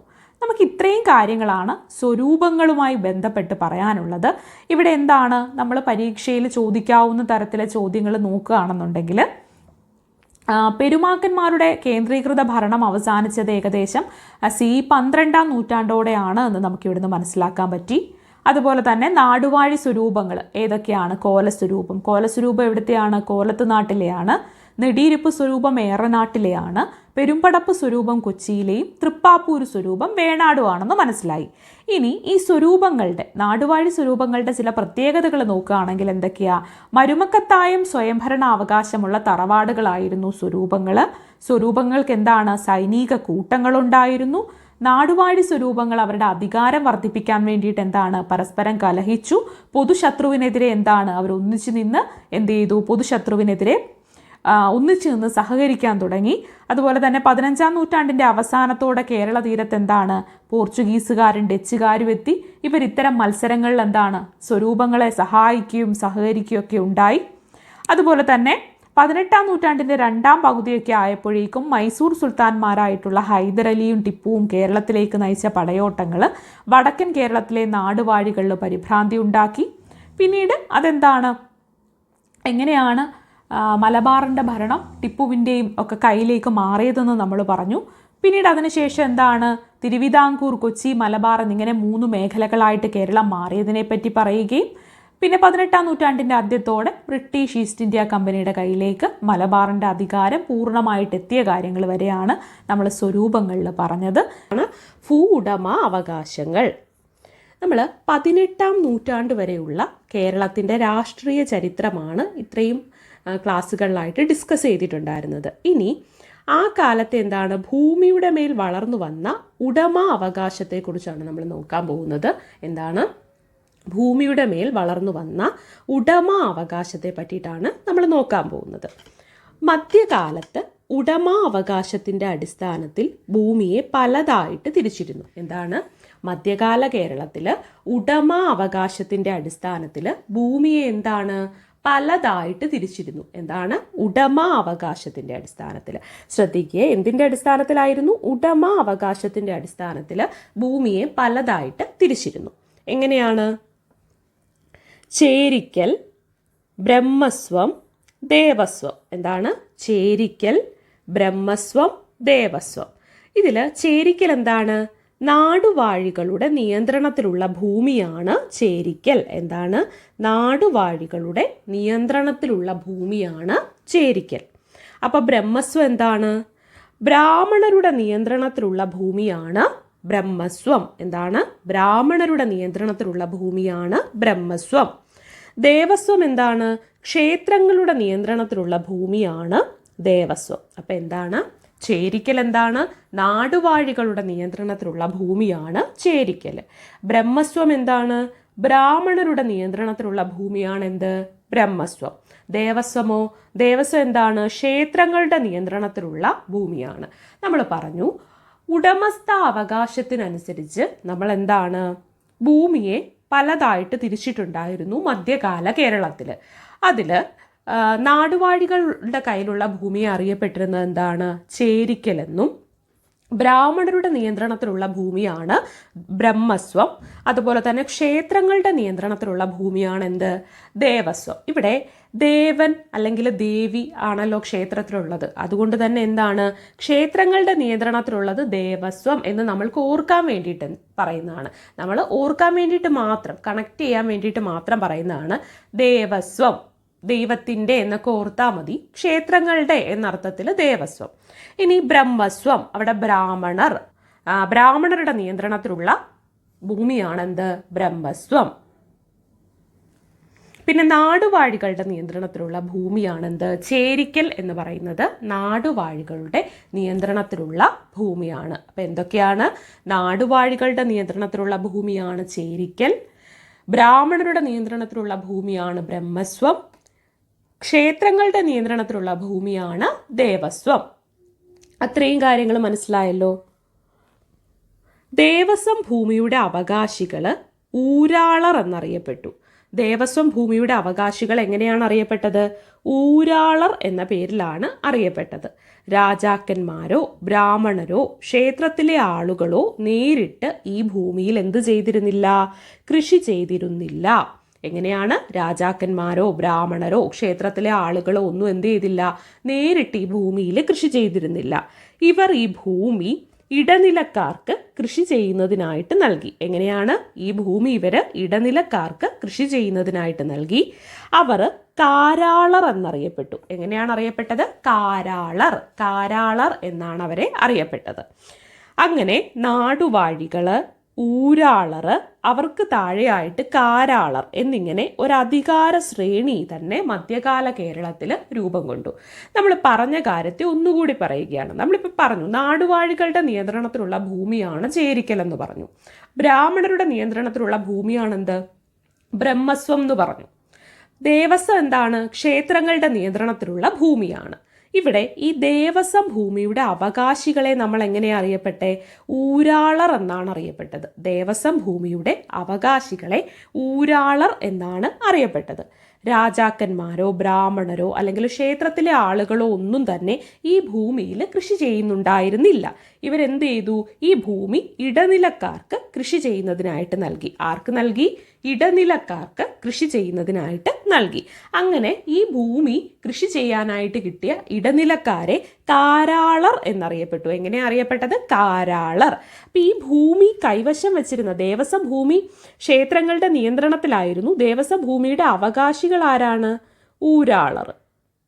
ദേവസ്വം ഭൂമിയുടെ അവകാശികൾ ഊരാളറാണെങ്കിൽ ദേവസ്വം ഭൂമിയിൽ എന്താണ്? കൃഷി ചെയ്തിരുന്ന ഇടനിലക്കാരില്ലേ, അവരാണ് കാരാളർ.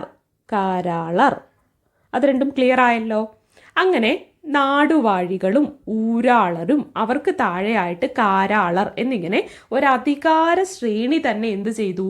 മധ്യകാല കേരളത്തിൽ രൂപം കൊണ്ടു. പറഞ്ഞ കാര്യങ്ങൾ നമ്മൾ ഒന്നുകൂടി പറയുന്നു. എന്തിനാണിത് ഇത്രയും ഡീറ്റെയിൽ ആയി നോക്കുന്നതെന്ന് നിങ്ങൾക്കറിയാം. പരീക്ഷയിൽ സ്റ്റേറ്റ്മെൻറ്റ് ടൈപ്പ് ക്വസ്റ്റ്യൻസ് ആണ് നമ്മളിപ്പോൾ എപ്പോഴും കാണുന്നത്. SCERT പാഠഭാഗങ്ങൾ വൃത്തിയായി പഠിച്ചെങ്കിലേ പല സ്റ്റേറ്റ്മെൻറ്റ് ടൈപ്പ് ക്വസ്റ്റ്യൻസിന് നമുക്ക് എന്ത് ചെയ്യാൻ പറ്റൂ, ഉത്തരം ചെയ്യാൻ പറ്റത്തുള്ളൂ. അതുകൊണ്ടാണ് നമ്മൾ ഇത്രയും ഡീറ്റെയിൽ ആയിട്ട് നോക്കുന്നത്. നമ്മൾ ഭൂവുടമാവകാശത്തെ പറ്റിയിട്ടാണ് പറഞ്ഞത്.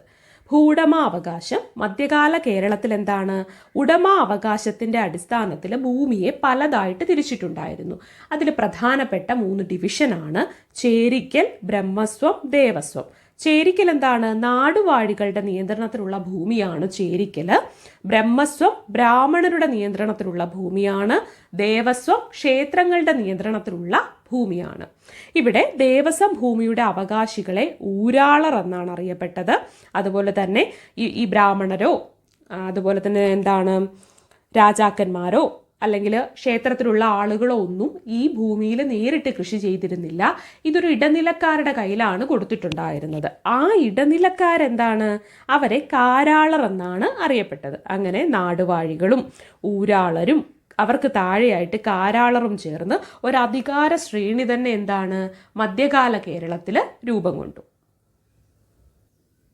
പിന്നീടും കാലങ്ങൾ ഇങ്ങനെ കഴിഞ്ഞുകൊണ്ടിരുന്നു. അപ്പോൾ ഒരു 12-ാം നൂറ്റാണ്ട് മുതൽ 18-ാം നൂറ്റാണ്ട് വരെയുള്ള സമയമായപ്പോഴേക്കും എന്താണ്, ഈ ഭൂമിയുടെ ഉടമാവകാശത്തിൽ പിന്നെയും പല മാറ്റങ്ങൾ വന്നു. എങ്ങനെയാണ്, ഒരു 12-ാം നൂറ്റാണ്ട് മുതൽ 18-ാം നൂറ്റാണ്ട് വരെയുള്ള കാലത്ത് ഭൂമിയുടെ ഉടമാവകാശത്തിൽ പിന്നെയും മാറ്റങ്ങൾ വന്നു.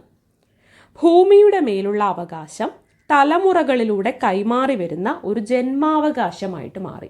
എങ്ങനെയാണ്, ഇപ്പോഴും അങ്ങനെയല്ലേ, തലമുറകളിലൂടെ കൈമാറി വരികയാണ്. നമ്മുടെ ഇത്ര സെൻറ്റ് വസ്തു ഇപ്പോൾ ഒരാളുടെ പേരിലുണ്ട്, അയാളുടെ മക്കളുടെ പേരിലേക്ക് അതെന്താണ്, ചിലപ്പം ഒന്നിലധികം കുട്ടികളുണ്ടെങ്കിൽ അവർക്ക് ഡിവൈഡ് ചെയ്ത് കൊടുക്കുന്ന രീതിയിലേക്ക് വന്നു. പിന്നെ ആ കുട്ടികളുടെ കയ്യിൽ നിന്ന് എന്താണ്, അത് അവരുടെ അടുത്ത തലമുറയിലേക്ക് മാറുക. അങ്ങനെയാണല്ലോ ഇപ്പോൾ നിലവിൽ ഭൂമിയുടെ ഒരു ഉടമസ്ഥാവകാശം ഉള്ളതെന്ന് പറയുന്നത്. അതുപോലെ തന്നെ ഭൂമിയുടെ മേലുള്ള അവകാശം തലമുറകളിലൂടെ കൈമാറി വരുന്ന ഒരു ജന്മാവകാശമായിട്ട് മാറി. അപ്പോഴെന്താണ്, ചില ബ്രാഹ്മണരുടെ കൈവശമുള്ള ഭൂമി എന്താണ്, അവരുടെ അടുത്ത തലമുറകളിലേക്ക് ഇങ്ങനെ കൈമാറി കൊടുത്ത് അങ്ങനെ അത് ഒരു ജന്മാവകാശമായിട്ട് മാറി. ഇത്തരം ഭൂമി ജന്മം ഭൂമി എന്നും അതിൽ ഉടമസ്ഥാവകാശമുള്ളവൻ ജന്മി എന്നും അറിയപ്പെട്ടു. എന്താണ് ഇത്തരം ഭൂമി, എന്താണ് ജന്മം ഭൂമി എന്നും അതിൽ ഉടമസ്ഥാവകാശമുള്ളവൻ ആരാണ്, ജന്മി എന്നും അറിയപ്പെട്ടു. നമ്മൾ വെറുംപാട്ടം എന്നൊരു സമ്പ്രദായം ഇക്കാലത്ത് പരക്കെ പ്രചാരം നേടുകയുണ്ടായി. എന്താണ് വെറുംപാട്ടം എന്ന് വെച്ചാൽ, ഉൽപാദനത്തിൻ്റെ ഒരു നിശ്ചിത പങ്ക് എന്താണ്, ജന്മിക്ക് പാട്ടമായിട്ട് നൽകാം എന്ന ഒരു വ്യവസ്ഥയാണ്. ആ വ്യവസ്ഥയിന്മേൽ ജന്മിമാര് കുടിയാന്മാർക്ക് നൽകിയ ഭൂമിയാണ് വെറുംപാട്ട ഭൂമി. എന്താണ് വെറുംപാട്ടം എന്നൊരു സമ്പ്രദായം ഇക്കാലത്ത് പരക്കെ പ്രചാരം നേടുകയുണ്ടായി. ഉൽപാദനത്തിൻ്റെ ഒരു നിശ്ചിത പങ്ക് എന്താണ്, ജന്മിക്ക് പാട്ടമായിട്ട് നൽകാമെന്ന വ്യവസ്ഥയിൽ ജന്മിമാര് കുടിയാന്മാർക്ക് നൽകിയ ഭൂമിയാണ് വെറുംപാട്ട ഭൂമി എന്ന് പറയുന്നത്.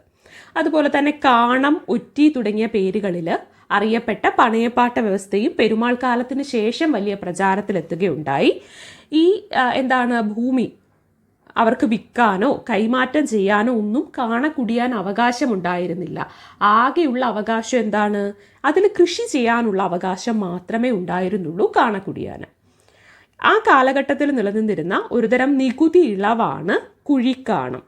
ഒരുതരം നികുതി ഇളവാണ് കുഴിക്കാണം എന്ന് വെച്ചാൽ, കായ്ച്ചു തുടങ്ങാത്ത ഫലവൃക്ഷത്തൈകളില്ലേ, അതിനെ പാട്ടം കണക്കാക്കുന്നതിൽ നിന്ന് ജന്മിമാർ ഒഴിവാക്കിയതിനെയാണ് കുഴിക്കാണം എന്നറിയപ്പെട്ടത്. ഈ കാലഘട്ടത്തിൽ നിലനിന്നിരുന്ന ഒരുതരം നികുതി ഇളവായിരുന്നു കുഴിക്കാണം. ഇത് പ്രകാരം കായ്ച്ചു തുടങ്ങാത്ത ഫലവൃക്ഷത്തെ പാട്ടം കണക്കാക്കുന്നതിൽ നിന്നും ജന്മിമാർ ഒഴിവാക്കിയിരുന്നു. നമ്മൾ പറഞ്ഞ കാര്യങ്ങൾ കുറച്ച് പാട്ട നികുതി വ്യവസ്ഥകളെ പറ്റിയിട്ടാണ് നമ്മൾ പറഞ്ഞത്. അതിൽ ആദ്യത്തേതാണ് വെറുംപാട്ടം എന്ന സമ്പ്രദായം. വെറുംപാട്ടം എന്താണ്, വെറുംപാട്ടത്തിൽ ഉൽപാദനത്തിൻ്റെ ഒരു നിശ്ചിത പങ്ക് ജന്മിക്ക് പാട്ടമായിട്ട് നൽകാമെന്ന വ്യവസ്ഥയിന്മേൽ ജന്മിമാർ കുടിയാന്മാർക്ക് നൽകിയ ഭൂമിയാണെന്ത്, വെറുംപാട്ട ഭൂമി എന്ന് പറയുന്നത്. അതാണ് വെറുംപാട്ടം എന്ന സമ്പ്രദായം. അത് ക്ലിയർ ആയി എന്ന് വിചാരിക്കുന്നു. ഒന്നാമത് നമ്മൾ പറഞ്ഞത് വെറുംപാട്ടമാണ്. പിന്നെ കാണം അല്ലെങ്കിൽ ഒറ്റി, ഇതും പണയപ്പാട്ട വ്യവസ്ഥയാണ്. ഈ കാലത്ത് നിലനിന്നിരുന്ന 2 പണയപ്പാട്ട വ്യവസ്ഥയാണ് കാണം, ഒറ്റി.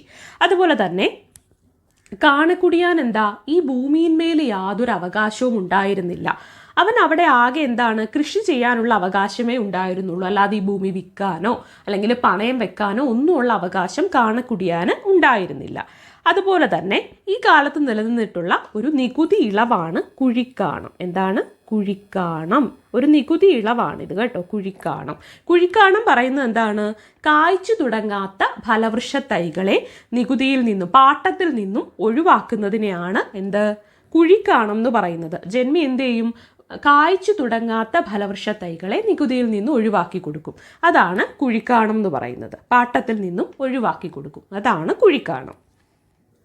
18-ാം നൂറ്റാണ്ടിൻ്റെ 2-ാം പകുതിയിലാണ് ഭൂമി അളന്ന് തിട്ടപ്പെടുത്തിയത്. എന്താണ്?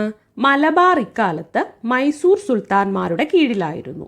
ഭൂമിയിലെ മൊത്തം ഉൽപാദനം കണക്കാക്കി അതിൻ്റെ നിശ്ചിത ഭാഗം നികുതിയായി പിരിച്ചെടുക്കുന്ന സമ്പ്രദായമാണ് മൈസൂർ സുൽത്താൻമാർ സ്വീകരിച്ചത്. അപ്പോൾ 18-ാം നൂറ്റാണ്ടിൻ്റെ 2-ാം പകുതി, 18-ാം നൂറ്റാണ്ടിൻ്റെ ഒരു സെക്കൻഡ് പാർട്ടൊക്കെ ആയപ്പോൾ, 2-ാം പകുതിയൊക്കെ ആയപ്പോഴേക്കും എന്താണ്, ഭൂമി കൃത്യമായിട്ട് അളന്ന് തിട്ടപ്പെടുത്തിയിട്ട് എന്താണ്, അതിലെ ഉൽപാദനമൊക്കെ കണക്കാക്കി നിശ്ചിത ഭാഗം നികുതിയായിട്ട് പിരിച്ചെടുക്കുന്ന സമ്പ്രദായമാണ് മൈസൂർ സുൽത്താൻമാർ സ്വീകരിച്ചത്. ഈ ഒരു സമയത്ത് മലബാർ മൈസൂർ സുൽത്താൻമാരുടെ കീഴിലായിരുന്നു.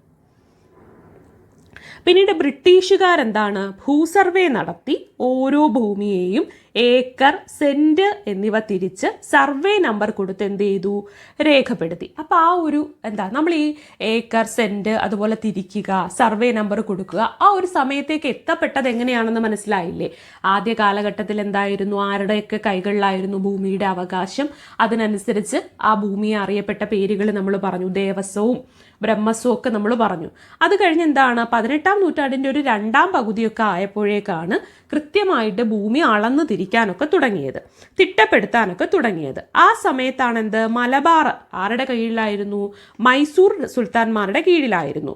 കൃഷിഭൂമിയുടെ മൊത്തം ഉൽപാദനമൊക്കെ കണക്കാക്കി അതിൻ്റെ നിശ്ചിത ഭാഗം നികുതിയായിട്ട് പിരിച്ചെടുക്കുന്ന സമ്പ്രദായമാണ് മൈസൂർ സുൽത്താൻമാർ സ്വീകരിച്ചത്. അതിനും ശേഷം ബ്രിട്ടീഷുകാർ വന്നതോടെ എന്താണ്, ബ്രിട്ടീഷുകാർ ഭൂസർവേ നടത്തി ഓരോ ഭൂമിയെയും ഏക്കർ, സെന്റ് എന്നിങ്ങനെ തിരിച്ച് അതിനൊരു സർവേ നമ്പറൊക്കെ കൊടുത്ത് രേഖപ്പെടുത്തി. അങ്ങനെ കൊച്ചിയിലും തിരുവിതാംകൂറിലും സമാനമായ ഭൂസർവേകൾ നടന്നു. കൊച്ചിയിലേത് കേട്ടെഴുത്തെന്നും തിരുവിതാംകൂറിലേത് കണ്ടെഴുത്തെന്നും അറിയപ്പെട്ടു. അപ്പം എന്താണ്, ബ്രിട്ടീഷുകാരുടെ വരവോടെ ആദ്യം മലബാർ പ്രദേശത്ത് എന്താണ്, ഓരോ ഭൂമിയെയും ഏക്കർ, സെന്റ് എന്നിങ്ങനെ അളന്ന് തിരിച്ച് ഒരു സർവേ നമ്പറൊക്കെ കൊടുത്തു രേഖപ്പെടുത്തി. പിന്നീട് ഇത് കൊച്ചിയിലേക്കും തിരുവിതാംകൂറിലേക്കും സമാനമായ എന്ന് വെച്ചാൽ ഇതുപോലെ തന്നെ എന്താണ്, ഭൂമി അളന്ന് തിട്ടപ്പെടുത്തി സർവേ നമ്പറൊക്കെ കൊടുക്കുന്ന ഒരു സമ്പ്രദായം വ്യാപിക്കാൻ തുടങ്ങി. അങ്ങനെ കൊച്ചിയിലും തിരുവിതാംകൂറിലും എന്താണ്, ഇത് ഇത്തരം ഭൂസർവേകൾ നടന്നു. കൊച്ചിയിൽ നടന്ന ഇതിനെ എന്താണ്, കേട്ടെഴുത്ത് എന്നാണ് പറയുന്നത്. കൊച്ചി കേട്ടെഴുത്ത്, അങ്ങനെ ഒന്ന് കണക്ട് ചെയ്ത് വെച്ച് നോക്കിയാൽ മതി. കൊച്ചിയിൽ എന്താണ്, കൊച്ചിയിൽ കേട്ടെഴുത്ത്. തിരുവിതാംകൂറിലേത് എന്താണ്, തിരുവിതാംകൂറിലേത് അപ്പോൾ കണ്ടെഴുത്ത്. കൊച്ചിയിലേത് കേട്ടെഴുത്താണ്, അപ്പോൾ പിന്നെ തിരുവിതാംകൂറിലെ എന്താണ്, കണ്ടെഴുത്ത്.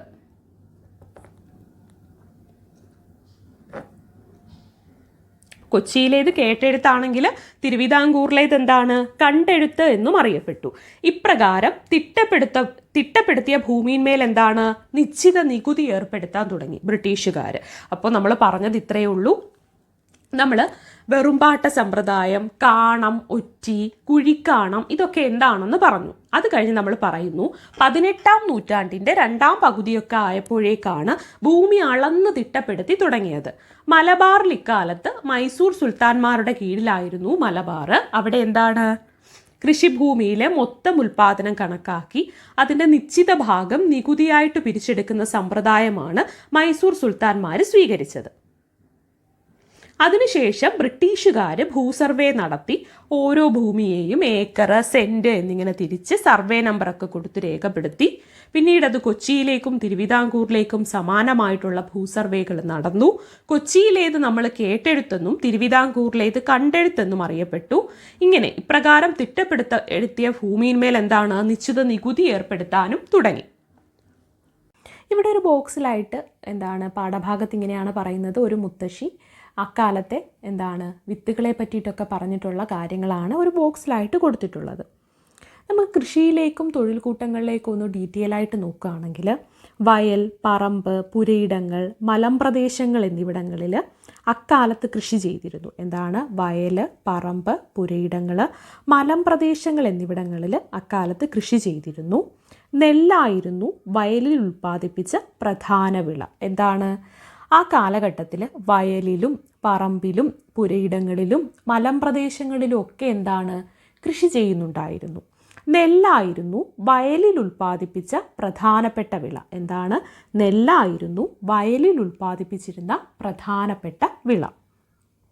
പറമ്പുകളിൽ നെല്ല്, ചാമ, മുതിര, കിഴങ്ങുവർഗ്ഗങ്ങൾ തുടങ്ങിയവ വിളയിച്ചിരുന്നു. പറമ്പുകളിൽ നമ്മളിപ്പോൾ പറമ്പ്, പുരയിടം ഇങ്ങനെയൊക്കെ പറയുന്നത് ഒരേ സ്ഥലത്തിന് തന്നെയാണ് ഇപ്പോൾ പല സ്ഥലങ്ങളിലും പറയാറ്. പക്ഷെ അക്കാലത്ത് വയൽ, പറമ്പ്, പുരയിടങ്ങൾ, മലമ്പ്രദേശങ്ങൾ ഇതെല്ലാം സെപ്പറേറ്റ് ആയിട്ടുള്ള ഭൂമിയാണ് കേട്ടോ. അവിടെ പ്രധാനമായിട്ടും നെല്ലായിരുന്നു വയലിലുണ്ടായിരുന്നതെങ്കിൽ പറമ്പുകളിൽ നെല്ലും ചാമയും മുതിരയും കിഴങ്ങുവർഗ്ഗങ്ങളും ഒക്കെ വിളയിച്ചിരുന്നു. തെങ്ങ്, കമുങ്ങ്, കുരുമുളക്, ഇഞ്ചി, മഞ്ഞൾ, പയർവർഗ്ഗങ്ങൾ, കിഴങ്ങുവർഗ്ഗങ്ങൾ എന്നിവ പറമ്പുകളിൽ ഉൽപ്പാദിപ്പിച്ചിരുന്നു. അപ്പോൾ പറമ്പുകളിൽ നെല്ല്, ചാമ, മുതിര, കിഴങ്ങുവർഗ്ഗങ്ങൾ തുടങ്ങിയവ, ഒപ്പം തെങ്ങ്, കമുങ്ങ്, കുരുമുളക്, ഇഞ്ചി, മഞ്ഞൾ, പയർവർഗ്ഗങ്ങൾ, കിഴങ്ങുവർഗ്ഗങ്ങൾ ഇവയെല്ലാം പറമ്പുകളിൽ ഉൽപ്പാദിപ്പിച്ചിരുന്നു. മലമ്പ്രദേശത്ത് മലനെല്ലും ഉൽപ്പാദിപ്പിച്ചിരുന്നു. മലമ്പ്രദേശത്ത് മലനെല്ലും ഉൽപ്പാദിപ്പിച്ചിരുന്നു. മലമ്പ്രദേശത്തെ കാട്ടുവിഭവങ്ങളും അക്കാലത്ത് ശേഖരിച്ചിരുന്നു. മലമ്പ്രദേശത്ത് മലനെല്ല് ഉൽപ്പാദിപ്പിച്ചിരുന്നു. അതോടൊപ്പം തന്നെ കാട്ടുവിഭവങ്ങളും അക്കാലത്ത് ശേഖരിച്ചിരുന്നു. ഇടവപ്പാതിയെയും തുലാവർഷത്തെയും ആശ്രയിച്ചുള്ള കൃഷികളാണ് അന്നുണ്ടായിരുന്നത്. അക്കാലത്ത് ഇടവപ്പാതിയെയും തുലാവർഷത്തെയും ആശ്രയിച്ചാണ് കൃഷി ചെയ്തിരുന്നത്. കാരണം മഴക്കാലത്താണ് ആവശ്യത്തിന് വെള്ളം ലഭിക്കുന്നത്. അതുപോലെ മഴയുടെ കാലം നോക്കി വേണം നമ്മൾ എപ്പോഴും കൃഷി ചെയ്യാൻ വേണ്ടിയിട്ട്. കൃത്യമായ രീതിയിൽ വിളവ് ലഭിക്കാൻ വേണ്ടിയിട്ട്. അപ്പോൾ അക്കാലത്ത് ഇടവപ്പാതിയെയും തുലാവർഷത്തെയും ആശ്രയിച്ചാണ് കൃഷി ചെയ്തിരുന്നത്. ഇടവപ്പാതി എന്ന് പറയുമ്പോൾ തെക്കു പടിഞ്ഞാറൻ മൺസൂണിനെയും അതുപോലെ വടക്കു കിഴക്കൻ മൺസൂണിനെയും ആശ്രയിച്ചാണ് അക്കാലത്ത് കൃഷി ചെയ്തിരുന്നത്. ചാണകവും പച്ചിലകളുമടങ്ങിയ ജൈവവളമാണ് അക്കാലത്ത് കൃഷിക്ക് ഉപയോഗിച്ചിരുന്നത്. ചാണകവും പച്ചിലയും ഒക്കെ അടങ്ങുന്ന ജൈവവളമാണ് അക്കാലത്ത് ഉപയോഗിച്ചിരുന്നത്. നമ്മൾ പറഞ്ഞ കാര്യങ്ങൾ ഇത്രയേ ഉള്ളൂ. നമ്മൾ കേരളം 8-ാം നൂറ്റാണ്ട് മുതൽ 18-ാം നൂറ്റാണ്ട് വരെയുള്ള കാര്യങ്ങളാണ് പറഞ്ഞുകൊണ്ടിരുന്നത്. കഴിഞ്ഞ ക്ലാസ്സുകളിലൊക്കെ നമ്മൾ പെരുമാക്കന്മാരുടെ ഭരണവും നാടുവാഴികളും സ്വരൂപങ്ങളും അതുപോലെ നികുതി അല്ലെങ്കിൽ പാട്ടം ഇക്കാര്യങ്ങളെ പറ്റിയിട്ടൊക്കെയാണ് നമ്മൾ ഡിസ്കസ് ചെയ്തതെങ്കിൽ ഈ ഒരു ക്ലാസ്സിൽ നമ്മൾ കൃഷിയെയും തൊഴിൽ കൂട്ടങ്ങളെയും പറ്റിയുള്ള കാര്യങ്ങളാണ് നമ്മൾ ഡിസ്കസ് ചെയ്യുന്നത്. അതിൽ പറയുന്നത് പ്രധാനമായിട്ടും വയൽ, പറമ്പ്, പുരയിടങ്ങൾ, മലമ്പ്രദേശങ്ങൾ എന്നിവിടങ്ങളിലൊക്കെ അക്കാലത്ത് കൃഷി ചെയ്യുന്നുണ്ടായിരുന്നു. നെല്ലായിരുന്നു വയലിലെ പ്രധാന കൃഷിയെങ്കിൽ പറമ്പുകളിലേക്ക് വരുമ്പോൾ നെല്ല്, ചാമ, മുതിര, കിഴങ്ങുവർഗ്ഗങ്ങൾ, തെങ്ങ്, കമുങ്ങ്, കുരുമുളക്, ഇഞ്ചി, മഞ്ഞൾ, പയർവർഗ്ഗങ്ങൾ ഇവയെല്ലാം പറമ്പുകളിൽ കൃഷി ചെയ്തിരുന്നു. മലമ്പ്രദേശത്ത് മലനെല്ലായിരുന്നു ഉൽപ്പാദിപ്പിച്ചത്. അതോടൊപ്പം കാട്ടുവിഭവങ്ങളും അക്കാലത്ത് മലമ്പ്രദേശങ്ങളിൽ നിന്നും ശേഖരിക്കുന്നുണ്ടായിരുന്നു. പ്രധാനമായിട്ടും കൃഷിക്ക് വേണ്ടിയിട്ട് ഇടവപ്പാതിയെയും തുലാവർഷത്തെയുമാണ് ആശ്രയിച്ചിരുന്നത്. അത് നോക്കിയിട്ടാണ് കൃഷി ചെയ്തിട്ടുണ്ടായിരുന്നത്. ഇടവപ്പാതി എന്ന് പറയുമ്പോൾ തെക്കു പടിഞ്ഞാറൻ മൺസൂണും തുലാവർഷം എന്ന് പറയുമ്പോൾ വടക്ക് കിഴക്കൻ മൺസൂണും. ചാണകവും അതുപോലെ പച്ചിലകളൊക്കെ അടങ്ങിയ ജൈവവളങ്ങളുമാണ് അക്കാലത്ത് കൃഷിക്ക് വേണ്ടിയിട്ട് പ്രധാനമായിട്ടും ഉപയോഗിച്ചിരുന്നത്. അതോടൊപ്പം തന്നെ ഈ വിവിധ തൊഴിലുകളിൽ ഏർപ്പെട്ട ജനസമൂഹം കേരളത്തിൽ രൂപം കൊള്ളുകയും അവ പിന്നീട് ഓരോ ജാതികളായിട്ട് പരിണമിക്കുകയൊക്കെ ചെയ്തത് മധ്യകാല കേരളത്തിലാണ്. മധ്യകാല കേരളത്തിൽ വിവിധ തൊഴിലുകളിൽ ഏർപ്പെട്ട തൊഴിൽ കൂട്ടങ്ങൾ ഉണ്ടായല്ലോ. ആ തൊഴിൽ കൂട്ടങ്ങൾ അവ ഓരോ ജാതിയായിട്ട് മാറിയതും മധ്യകാലത്താണെന്ന് നമുക്ക് പറയാൻ പറ്റും.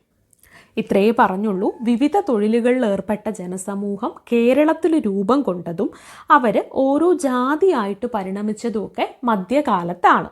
അങ്ങനെ വിവിധ തൊഴിൽ കൂട്ടങ്ങൾ ഉണ്ടായില്ലേ? ആ തൊഴിൽ കൂട്ടങ്ങൾ ഏതൊക്കെയാണ് എന്ന് നമുക്കൊന്ന് നോക്കാം. കൃഷിയും കാർഷികോപകരണങ്ങളുടെ നിർമ്മാണവുമായിട്ട് ബന്ധപ്പെട്ടവരാണ് ഒന്ന്. എന്താണ്? കൃഷിയും കാർഷിക ഉപകരണങ്ങളുടെ നിർമ്മാണവുമായിട്ട് ബന്ധപ്പെട്ടവരാണ് ഒന്ന്. കരകൗശല ലോഹ നിർമ്മാണവുമായിട്ട് ബന്ധപ്പെട്ടവരാണ് മറ്റൊരു വിഭാഗം. കച്ചവടവുമായി ബന്ധപ്പെട്ടവരാണ് മറ്റൊരു കൂട്ടർ. തുണി നെയ്ത്ത്, എണ്ണയാട്ടൽ തുടങ്ങിയവുമായിട്ട് ബന്ധപ്പെട്ടവരാണ് മറ്റൊരു വിഭാഗം. ക്ഷേത്ര ആചാരങ്ങളുമായിട്ട് ബന്ധപ്പെട്ടവരാണ് വേറെ ഒരു തൊഴിൽ കൂട്ടം എന്ന് പറയുന്നത്. നാടുവാഴി സ്വരൂപങ്ങളുമായിട്ട് ബന്ധപ്പെട്ട നിരവധി ഉദ്യോഗസ്ഥരും ഉണ്ടായിരുന്നു. അപ്പം വിവിധങ്ങളായിട്ടുള്ള തൊഴിൽ കൂട്ടങ്ങൾ മധ്യകാല കേരളത്തിൽ രൂപപ്പെടുകയുണ്ടായി. ഈ തൊഴിൽ കൂട്ടങ്ങളൊക്കെ ഭാവിയിൽ ജാതികളായിട്ട് മാറപ്പെടുകയും ചെയ്തു, ജാതികളായിട്ട് പരിണമിക്കുകയും ചെയ്തു. ഒരു പ്രത്യേക തൊഴിൽ ചെയ്യുന്ന ഒരാൾ, അയാളുടെ പിൻതലമുറക്കാർ അതേ തൊഴിൽ തന്നെ പിന്തുടർന്ന് പോരുവാനൊക്കെ തുടങ്ങിയത് മധ്യകാല കേരളത്തിൽ നമുക്ക് കാണാനായിട്ട് സാധിക്കും. അങ്ങനെ പിന്നീട് അതൊരു ജാതിയായിട്ട് ക്രമേണ അങ്ങ് പരിണമിക്കുകയാണ് ഉണ്ടായത്.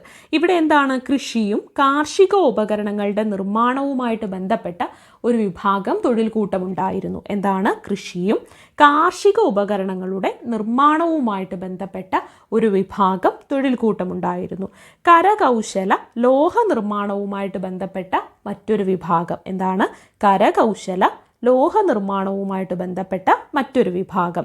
കച്ചവടവുമായിട്ട് ബന്ധപ്പെട്ടവരാണ് ഇനിയൊരു വിഭാഗം എന്ന് പറയുന്നത്. കച്ചവടവുമായിട്ട് ബന്ധപ്പെട്ടവരാണ് മറ്റൊരു വിഭാഗം. തുണി നെയ്ത്ത്, എണ്ണയാട്ടൽ തുടങ്ങിയവയുമായിട്ട് ബന്ധപ്പെട്ടവരാണ് മറ്റൊരു വിഭാഗം. തുണി നെയ്ത്ത്, എണ്ണയാട്ടൽ. ക്ഷേത്ര ആചാരങ്ങളുമായിട്ട് ബന്ധപ്പെട്ട ഒരു തൊഴിൽ കൂട്ടമുണ്ടായിരുന്നു.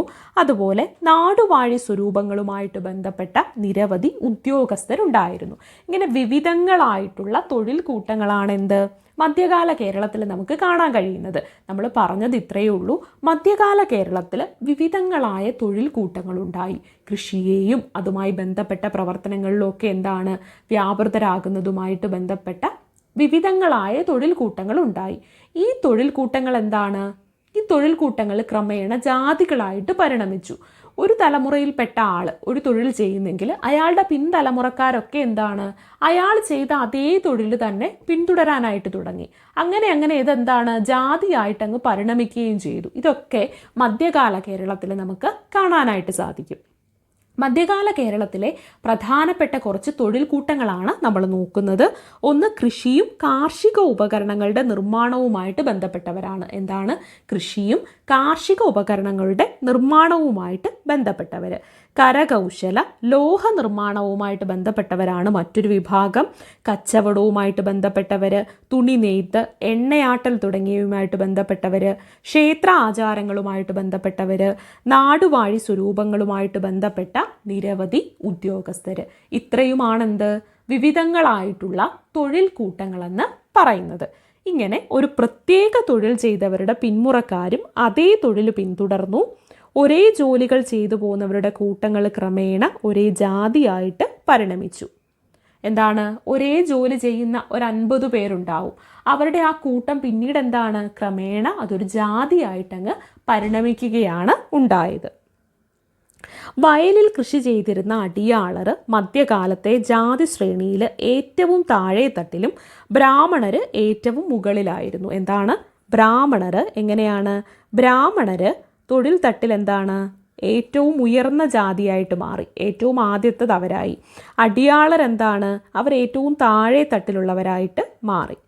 അടിയാളർ ഏറ്റവും താഴെയുമായി, അതുപോലെ ബ്രാഹ്മണർ ഏറ്റവും ഉയർന്ന തട്ടിലുമായിട്ട് മാറ്റപ്പെട്ടു. അങ്ങനെ അതൊരു ജാതി ശ്രേണിയിലും അടിയാളർ ഏറ്റവും താഴ്ന്ന ജാതിയായിട്ട് മാറി. അത് തൊഴിലെടുത്ത് നോക്കുകയാണെങ്കിൽ തൊഴിലിലും അടിയാളർ ഏറ്റവും താഴെ തട്ടിലായിട്ട് മാറി. ബ്രാഹ്മണർ ഏറ്റവും ഉയർന്ന തട്ടിലുമായിട്ട് കാലത്ത് മാറ്റപ്പെട്ടു. കുലത്തൊഴിലിനനുസരിച്ച് മറ്റു ജാതികളുടെ സ്ഥാനം ഈ 2 തട്ടുകൾക്കും ഇടയിലായിട്ട് മാറി. കുലത്തൊഴിലിനനുസരിച്ച് ബാക്കി ജാതികളെന്ന് പറയുന്നത് ഈ ബ്രാഹ്മണർ ഏറ്റവും മുകളിലും അതുപോലെ അടിയാളർ ഏറ്റവും താഴെയാണെങ്കിൽ ഇതിൻ്റെ മധ്യത്തിലായിട്ട് മറ്റ് ജാതികളുടെയൊക്കെ സ്ഥാനം ഇതിൻ്റെ ഉള്ളിലായിട്ടാണ് മാറ്റപ്പെട്ടത്. ജാതിയുടെ അടിസ്ഥാനത്തിൽ ശുദ്ധ അശുദ്ധ സങ്കല്പങ്ങളും വളർന്നു വന്നത് മധ്യകാല കേരളത്തിലാണ്. ജാതിയുടെ അടിസ്ഥാനത്തിലുള്ള ശുദ്ധ അശുദ്ധ സങ്കല്പങ്ങളും വളർന്നു വന്നത് മധ്യകാല കേരളത്തിലാണ്. അതുപോലെ ഈ ഒരു സമയത്താണ് എന്താണ്, മണ്ണിൻ്റെ ഉടമകളായിരുന്നവർ അവർ മേൽജാതിക്കാരാണെന്ന് സ്വയം കണക്കാക്കുകയും മണ്ണിൽ പണിയെടുക്കുന്നവരും കുലത്തൊഴിൽ ചെയ്യുന്നവരും കീഴ്ജാതിക്കാരാണെന്ന് എന്താണ് അങ്ങനെ കരുതി അവരെ പരിഗണിക്കുകയും ചെയ്തത് ഈ മധ്യകാല കേരളത്തിലാണ്. മലബാറിലും കൊച്ചിയിലും തിരുവിതാംകൂറിലും 19-ാം നൂറ്റാണ്ടിൻ്റെ ആദ്യ പകുതിയോടെ ജനസമൂഹത്തെ ജാതി തിരിച്ച് രേഖപ്പെടുത്തി. എന്താണ്, മലബാറിലും കൊച്ചിയിലും തിരുവിതാംകൂറിലും 19-ാം നൂറ്റാണ്ടിൻ്റെ ആദ്യ പകുതിയോടുകൂടി എന്താണ് ജനസമൂഹത്തെ ജാതി തിരിച്ച് രേഖപ്പെടുത്തി. ഇതോടെ കുലത്തൊഴിൽ ചെയ്താലും ചെയ്തില്ലെങ്കിലും ജാതി എന്നത് ജന്മനാൽ രേഖപ്പെടുത്തുന്ന ഒന്നായിട്ട് മാറ്റപ്പെട്ടു. നമ്മൾ മധ്യകാല കേരളത്തിൽ കണ്ടു എങ്ങനെയാണ് ജാതി രൂപപ്പെട്ടതെന്ന്. മധ്യകാല കേരളത്തിൽ ഒരുപാട് തൊഴിൽ കൂട്ടങ്ങളുണ്ടായിരുന്നു. ആ തൊഴിൽ കൂട്ടങ്ങളിലുള്ളവർ, നിശ്ചിത തൊഴിൽ ചെയ്യുന്നവർ, അവരുടെ പിന്മുറക്കാരെന്താണ് അതേ തൊഴിൽ തന്നെ ചെയ്യപ്പെട്ടു. അങ്ങനെ ഒരേ തൊഴിൽ ചെയ്യുന്ന ആൾക്കാരുടെ എല്ലാം കൂടെ കൂട്ടം എന്താണ് ഒരു ജാതിയായിട്ട് അങ്ങനെ പരിണമിക്കുകയുണ്ടായി. അത് പിന്നീട് 19-ാം നൂറ്റാണ്ടിൻ്റെ ആദ്യ ഭാഗത്തേക്കൊക്കെ എത്തുമ്പോൾ എന്താണ് മലബാറിലും കൊച്ചിയിലും തിരുവിതാംകൂറിലും ഒക്കെ എന്താണ് ജനസമൂഹത്തെ ജാതി തിരിച്ച് രേഖപ്പെടുത്താനായിട്ട് തുടങ്ങി. അതിപ്പോൾ കുലത്തൊഴിൽ ചെയ്തില്ലെങ്കിലും അവരെന്താണ് ജന്മന അവർക്ക് ജാതിയുടെ ഒരു ലേബൽ കിട്ടുന്ന അവസ്ഥയിലേക്കൊക്കെ 19-ാം നൂറ്റാണ്ടിൻ്റെ ആദ്യം ആയപ്പോഴേക്കും കേരളത്തിൽ അങ്ങനെ ഒരു അവസ്ഥയൊക്കെ ഉണ്ടായി. മധ്യകാല കേരളത്തിലെ സാമൂഹിക ബന്ധങ്ങളെയൊക്കെ നിയന്ത്രിക്കുന്നതിനായിട്ട് പലതരത്തിലുള്ള നിയമങ്ങളും ചട്ടങ്ങളും ഉണ്ടായിരുന്നു. എന്താണ്, മധ്യകാല കേരളത്തിലെ സാമൂഹിക ബന്ധങ്ങളെയൊക്കെ നിയന്ത്രിക്കുന്നതിനായിട്ട് പലതരത്തിലുള്ള നിയമങ്ങളും ചട്ടങ്ങളും ഉണ്ടായിരുന്നു. പെരുമാൾ കാലത്ത് എന്താണ് മൂഴിക്കുളം കച്ചം എന്ന പേരിൽ ഒരു പെരുമാറ്റച്ചട്ടം നിലനിന്നിരുന്നു. അതെന്താണെന്ന് വെച്ചാൽ അക്കാലത്തെ എന്താണ് ബ്രാഹ്മണർക്കും ക്ഷേത്രങ്ങളും അടങ്ങുന്ന ഒരു സമൂഹമുണ്ടല്ലോ, ആ സമൂഹത്തിന് ബാധകമായിട്ടുള്ള ഒരു എന്താണ് പെരുമാറ്റച്ചട്ടമാണ് മൂഴിക്കുളം കച്ചം. ഇതുപോലെ പലതരത്തിലുള്ള കച്ചങ്ങളാണ് പെരുമാൾ കാലത്ത് നിലനിന്നിരുന്നത്. കച്ചം എന്ന് പറയുമ്പോൾ ഒരു പെരുമാറ്റച്ചട്ടം, പൊതുസമൂഹത്തെ നിയന്ത്രിച്ചിരുന്ന പെരുമാറ്റച്ചട്ടത്തെയാണ് കച്ചങ്ങളെന്ന് പറഞ്ഞത്. അത് പെരുമാൾ കാലത്തെ പൊതുസമൂഹത്തെ നിയന്ത്രിച്ചിരുന്നത് ഇത്തരത്തിലുള്ള കച്ചങ്ങളായിരുന്നു. അപ്പോൾ പറഞ്ഞ കാര്യം ഒന്നുകൂടി പറയുകയാണ്. മധ്യകാല കേരളത്തിൽ സാമൂഹിക ബന്ധങ്ങളെ നിയന്ത്രിക്കുന്നതിനായിട്ട് നിയമങ്ങളും ചട്ടങ്ങളും ഉണ്ടായിരുന്നു. പെരുമാൾ കാലത്ത് മൂഴിക്കുളം കച്ചം എന്ന ഒരു പെരുമാറ്റച്ചട്ടം നിലനിന്നിരുന്നു. അത് ബ്രാഹ്മണരും ക്ഷേത്രവും അടങ്ങുന്ന സമൂഹത്തിനാണ് പ്രധാനമായിട്ടും ബാധകമായിരുന്നത്. നാട്ടുനടപ്പുകളായിരുന്നു പെരുമാൾ കാലത്തെ പൊതുസമൂഹത്തെ നിയന്ത്രിച്ചിരുന്നത്. എന്താണ് നാട്ടുനടപ്പുകൾ? പെരുമാൾ കാലത്തിനു ശേഷം കച്ചങ്ങൾ അപ്രത്യക്ഷമാവുകയും നാട്ടുനടപ്പുകളും നാട്ടാചാരങ്ങളും പ്രബലമാവുകയും ചെയ്തു. എന്താണ് നമ്മൾ പറയുന്നത്? മധ്യകാല കേരളത്തിലെ സാമൂഹിക ബന്ധങ്ങളെ നിയന്ത്രിക്കുന്നതിന് വേണ്ടിയിട്ട് ഒരു സെറ്റ് പെരുമാറ്റച്ചട്ടങ്ങൾ നിലനിന്നിരുന്നു മധ്യകാല കേരളത്തിൽ. അതിൽ പെരുമാക്കന്മാരുടെ ഭരണകാലത്തേക്ക് വരികയാണെങ്കിൽ ആ കാലത്ത് എന്താണ് ഇത്തരത്തിലുള്ള പെരുമാറ്റച്ചട്ടങ്ങളെ അല്ലെങ്കിൽ പിന്തുടർന്നു പോന്നിരുന്ന നാട്ടു നടപ്പുകളെയൊക്കെ കച്ചങ്ങളെന്നാണ് പറയുന്നത്. അതിനൊരു ഉദാഹരണമാണ് മൂഴിക്കുളം കച്ചം. മൂഴിക്കുളം കച്ചം എന്ന് വെച്ചാൽ ബ്രാഹ്മണരും ക്ഷേത്രങ്ങളും അടങ്ങുന്ന ഒരു സമൂഹം, ആ സമൂഹത്തിന് ബാധകമായിട്ടുള്ള പെരുമാറ്റച്ചട്ടത്തെയാണ് മൂഴിക്കുളം കച്ചം എന്ന് പറയുന്നത്. അത്തരത്തിൽ പെരുമാക്കന്മാരുടെ കാലത്ത് എന്താണ് നാട്ടു നടപ്പുകളൊക്കെ ആയിരുന്നു സമൂഹത്തെ നിയന്ത്രിച്ചിരുന്നത് എന്നും നമുക്ക് മനസ്സിലായി. പെരുമാൾ കാലത്തിന് ശേഷം ഈ കച്ചങ്ങളൊക്കെ അങ്ങ് അപ്രത്യക്ഷമായി. പകരം നാട്ടു നടപ്പുകളും നാട്ടാചാരങ്ങളും ഒക്കെ എന്താണ് പ്രബലമാവുകയും ചെയ്തു. അത്തരത്തിൽ പെരുമാൾ കാലത്തിന് ശേഷം പ്രബലമായ നാട്ടു നടപ്പുകളും നാട്ടാചാരങ്ങളുമാണ് കീഴ്മര്യാദ എന്ന പേരിൽ അറിയപ്പെട്ടത്. എന്താണ് കീഴ്മര്യാദ എന്ന പേരിൽ അറിയപ്പെട്ടത്? വിവിധ തരത്തിലുള്ള മര്യാദകൾ എന്താണ് അക്കാലത്ത് നിലനിന്നിരുന്നു. എന്താണ് കീഴ്മര്യാദ എന്ന് മനസ്സിലായില്ലേ? പെരുമാക്കന്മാരുടെ ഭരണകാലത്തിന് ശേഷം, പെരുമാൾ കാലത്തിന് ശേഷം എന്താണ് നാട്ടു നടപ്പുകളും നാട്ടാചാരങ്ങളും ഒക്കെ പ്രബലമായി. അത്തരം നാട്ടു നടപ്പുകളെയും നാട്ടാചാരങ്ങളെയുമാണ് കീഴ്മര്യാദ എന്ന് പറയുന്നത്. വിവിധ തരത്തിലുള്ള മര്യാദകൾ ആ കാലത്ത് എന്താണ് സമൂഹത്തിൽ നിലനിൽക്കുന്നുണ്ടായിരുന്നു. വിവിധ തരത്തിലുള്ള മര്യാദകൾ എന്തൊക്കെയാണ് ആ മര്യാദകൾ? ദേശമര്യാദ, തൊഴിൽ മര്യാദ, സ്വരൂപ മര്യാദ, ശൂദ്രമര്യാദ, തൊഴിൽ കൂട്ടങ്ങൾ പരസ്പരം പാലിച്ചിരുന്ന ജാതി മര്യാദ. എന്താണ് ദേശമര്യാദ, തൊഴിൽ മര്യാദ, സ്വരൂപ മര്യാദ, ശൂദ്രമര്യാദ, തൊഴിൽ കൂട്ടങ്ങൾ പരസ്പരം പാലിച്ചിരുന്ന ജാതി മര്യാദ. ഏതൊക്കെയാണ്? ദേശമര്യാദ, തൊഴിൽ മര്യാദ, സ്വരൂപമര്യാദ, ശൂദ്രമര്യാദ, തൊഴിൽ കൂട്ടങ്ങൾ പരസ്പരം പാലിച്ചിരുന്ന ജാതി മര്യാദ. പൊതുവെ ഇത്തരത്തിലുള്ള മര്യാദകളൊന്നും എന്താണ് ഇത്തരത്തിലുള്ള മര്യാദകളൊന്നും ലംഘിക്കപ്പെടാറേയില്ല. പെട്ടിട്ടില്ല എന്നല്ല, പക്ഷേ പൊതുവെ മര്യാദകളൊന്നും ലംഘിക്കപ്പെടാറില്ല. അപ്പം ഇത്തരത്തിൽ പെരുമാക്കന്മാരുടെ ഭരണത്തിന് ശേഷം വന്ന കീഴ്മര്യാദകളുണ്ട്. വിവിധങ്ങളായ ഇത്തരം മര്യാദകളൊന്നും പൊതുവെ ലംഘിക്കപ്പെടാറില്ല. അങ്ങനെ അഥവാ എന്തെങ്കിലും മര്യാദകൾ ലംഘിക്കപ്പെടുകയാണെങ്കിൽ അത് കലഹത്തിലേക്കാണ് നയിക്കുന്നത്. ഇത്തരം മര്യാദകൾ ലംഘിക്കപ്പെട്ടാൽ അത് കലഹത്തിലേക്ക് നയിക്കും. പറഞ്ഞ കാര്യങ്ങൾ അത്രയും ക്ലിയർ ആയി എന്ന് കരുതുന്നു. ഒന്നുകൂടി അത് പറയുകയാണ്. മധ്യകാല കേരളത്തിലെ സാമൂഹിക നിയന്ത്രണങ്ങളാണ് നമ്മൾ നോക്കിയത്. മധ്യകാല കേരളത്തിലെ സാമൂഹിക ബന്ധങ്ങളെയൊക്കെ നിയന്ത്രിച്ചിരുന്നത് നിയമങ്ങളും ചട്ടങ്ങളുമായിരുന്നു. പെരുമാൾ കാലത്ത് കച്ചങ്ങൾ എന്നറിയപ്പെടുന്ന നാട്ടുനടപ്പുകളായിരുന്നു പൊതുവെ സമൂഹത്തെ നിയന്ത്രിച്ചിരുന്നത്. പെരുമാൾ കാലത്തിന് ശേഷം ഈ കച്ചങ്ങളൊക്കെ അപ്രത്യക്ഷമാവുകയും നാട്ടുനടപ്പുകളും നാട്ടാചാരങ്ങളും പ്രബലമാവുകയും ചെയ്തു. അവയെ കീഴ്മര്യാദ എന്നാണ് അറിയപ്പെട്ടത്. ദേശമര്യാദ, തൊഴിൽ മര്യാദ, സ്വരൂപമര്യാദ, ശൂദ്രമര്യാദ, തൊഴിൽ കൂട്ടങ്ങൾ പരസ്പരം പാലിച്ചിരുന്ന ജാതി മര്യാദ, ഇതൊക്കെ അക്കാലത്ത് നിലനിന്നിരുന്ന മര്യാദകളാണ്. പൊതുവെ ഈ മര്യാദകളൊന്നും ലംഘിക്കപ്പെടാറില്ലായിരുന്നു. അഥവാ അങ്ങനെ ഉണ്ടായാൽ അത് കലഹത്തിലേക്കായിരുന്നു നയിക്കുന്നത്. അത്രയും കാര്യങ്ങളാണ് സാമൂഹിക നിയന്ത്രണങ്ങൾ എന്ന ഭാഗത്തു നിന്നും നമ്മളിപ്പോൾ പറഞ്ഞത്. അക്കാലത്ത് നിലനിന്നിരുന്ന ചില നാട്ടുനടപ്പുകളും നാട്ടാചാരങ്ങളും ഒക്കെ ഇല്ലേ, അതുപോലെയുള്ള ചില സത്യപരീക്ഷണങ്ങളാണ്. അക്കാലത്ത് നിലനിന്നിരുന്ന ചില സത്യപരീക്ഷണങ്ങളാണ്. ഒന്ന് വിഷപ്പരീക്ഷ. എന്താണ് വിഷപ്പരീക്ഷ? വിഷപ്പാമ്പിൻ്റെ കൂട്ടിൽ കുറ്റം ചെയ്തയാളുടെ കൈവെക്കും. എന്നിട്ട് പാമ്പ് കടിയേറ്റാൽ കുറ്റം ചെയ്തെന്ന് കണക്കാക്കും. ഒന്ന് ആലോചിച്ച് നോക്കിക്കേ.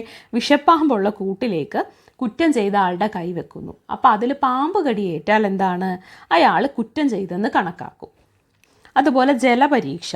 മുതലയുള്ള കുളത്തിലേക്ക് കുറ്റം ചെയ്ത ആളെ ഇറക്കും. മുതല പിടിച്ചാൽ അയാൾ കുറ്റം ചെയ്തെന്നാണ് കരുതുന്നത്. അഗ്നിപരീക്ഷ. തിളച്ച എണ്ണയിലോ നെയ്യിലോ കുറ്റാരോപിതൻ്റെ കൈവിരൽ മുക്കും. വിരൽ പൊള്ളിയാൽ കുറ്റം ചെയ്തിട്ടുണ്ടെന്ന് കണക്കാക്കും. ശുചീന്ദ്രൻ കൈമുക്ക് അക്കാലത്ത് അറിയപ്പെട്ട ഒരു അഗ്നിപരീക്ഷയായിരുന്നു ഈ ശുചീന്ദ്രൻ കൈമുക്ക് എന്ന് പറയുന്നത്.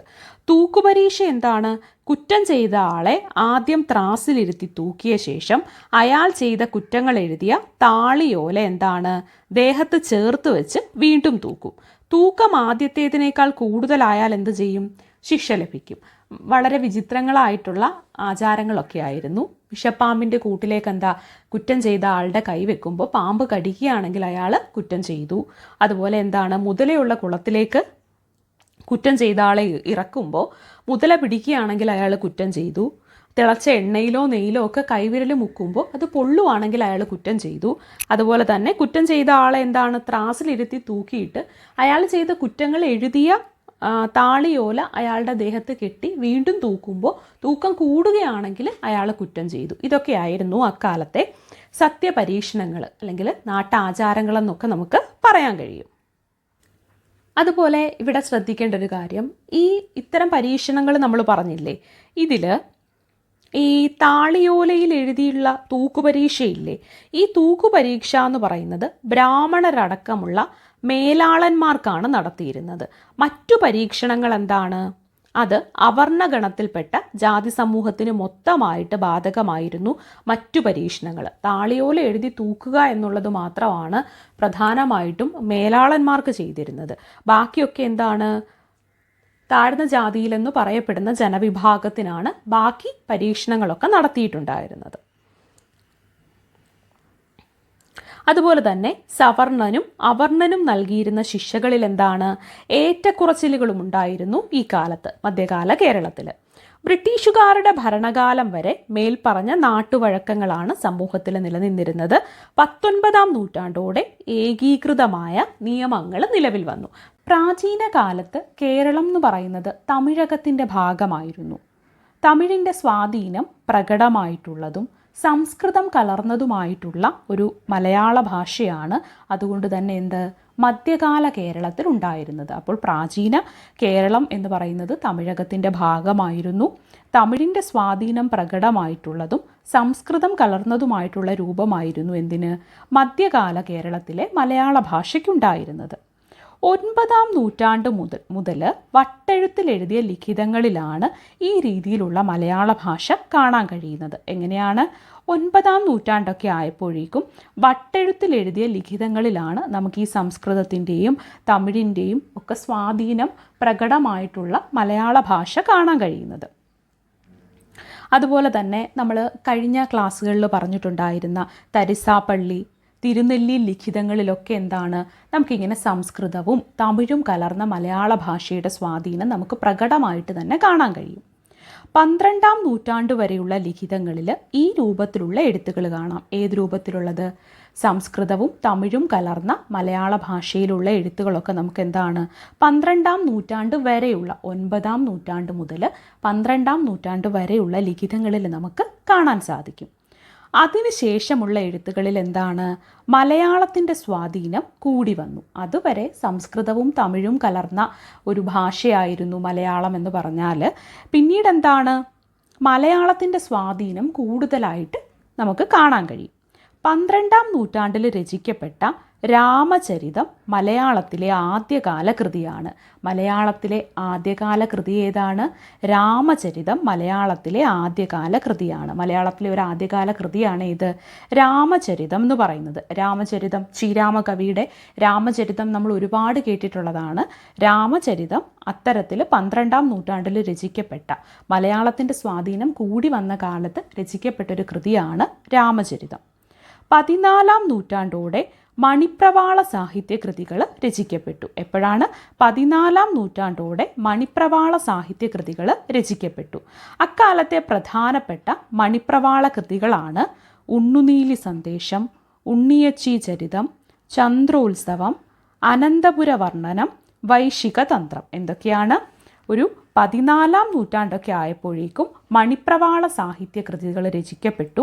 അക്കാലത്തെ പ്രധാനപ്പെട്ട മണിപ്രവാള കൃതികളാണ് ഉണ്ണുനീലി സന്ദേശം, ഉണ്ണിയച്ചി ചരിതം, ചന്ദ്രോത്സവം, അനന്തപുര വർണ്ണനം, വൈശിക തന്ത്രം. അപ്പോൾ നമുക്കിപ്പോൾ എന്ത് മനസ്സിലായി? 14-ാം നൂറ്റാണ്ടോടു കൂടിയാണ് മണിപ്രവാള കൃതികൾ രചിക്കപ്പെട്ടതെന്ന് മനസ്സിലായി.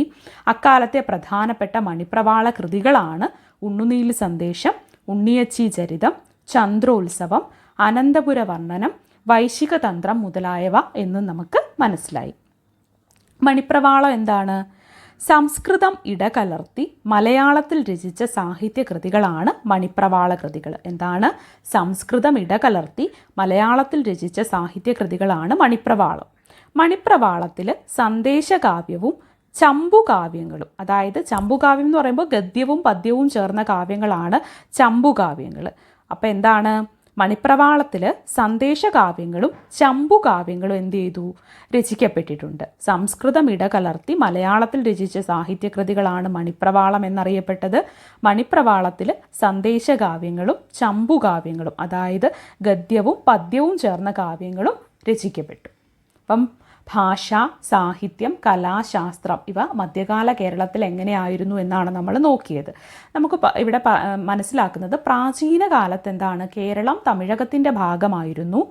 തമിഴിൻ്റെ സ്വാധീനം പ്രകടമായതും സംസ്കൃതം ഇടകലർന്നതുമായിട്ടുള്ള ഒരു ഭാഷയായിരുന്നു, മലയാള ഭാഷയായിരുന്നു മധ്യകാല കേരളത്തിലുണ്ടായിരുന്നത്.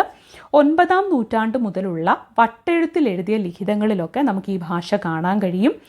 എന്നാൽ എന്താണ്? ഇതിന് ഉദാഹരണങ്ങളാണ് തരിസാപ്പള്ളി, തിരുനെല്ലി ലിഖിതങ്ങളൊക്കെ. അത് കഴിഞ്ഞ് 12-ാം നൂറ്റാണ്ട് വരെയുള്ള ലിഖിതങ്ങളിലാണ് ഇത്തരം എഴുത്തുകൾ ഉള്ളതെങ്കിൽ അതിനുശേഷം എഴുത്തുകളിൽ മലയാളത്തിൻ്റെ സ്വാധീനം കൂടി വന്നു. 12-ാം നൂറ്റാണ്ടിൽ രചിക്കപ്പെട്ട രാമചരിതം മലയാളത്തിലെ എന്താണ്? ആദ്യകാല കൃതിയാണ് രാമചരിതം. 14-ാം നൂറ്റാണ്ടോടെ മണിപ്രവാള സാഹിത്യ കൃതികൾ രൂപപ്പെട്ടു.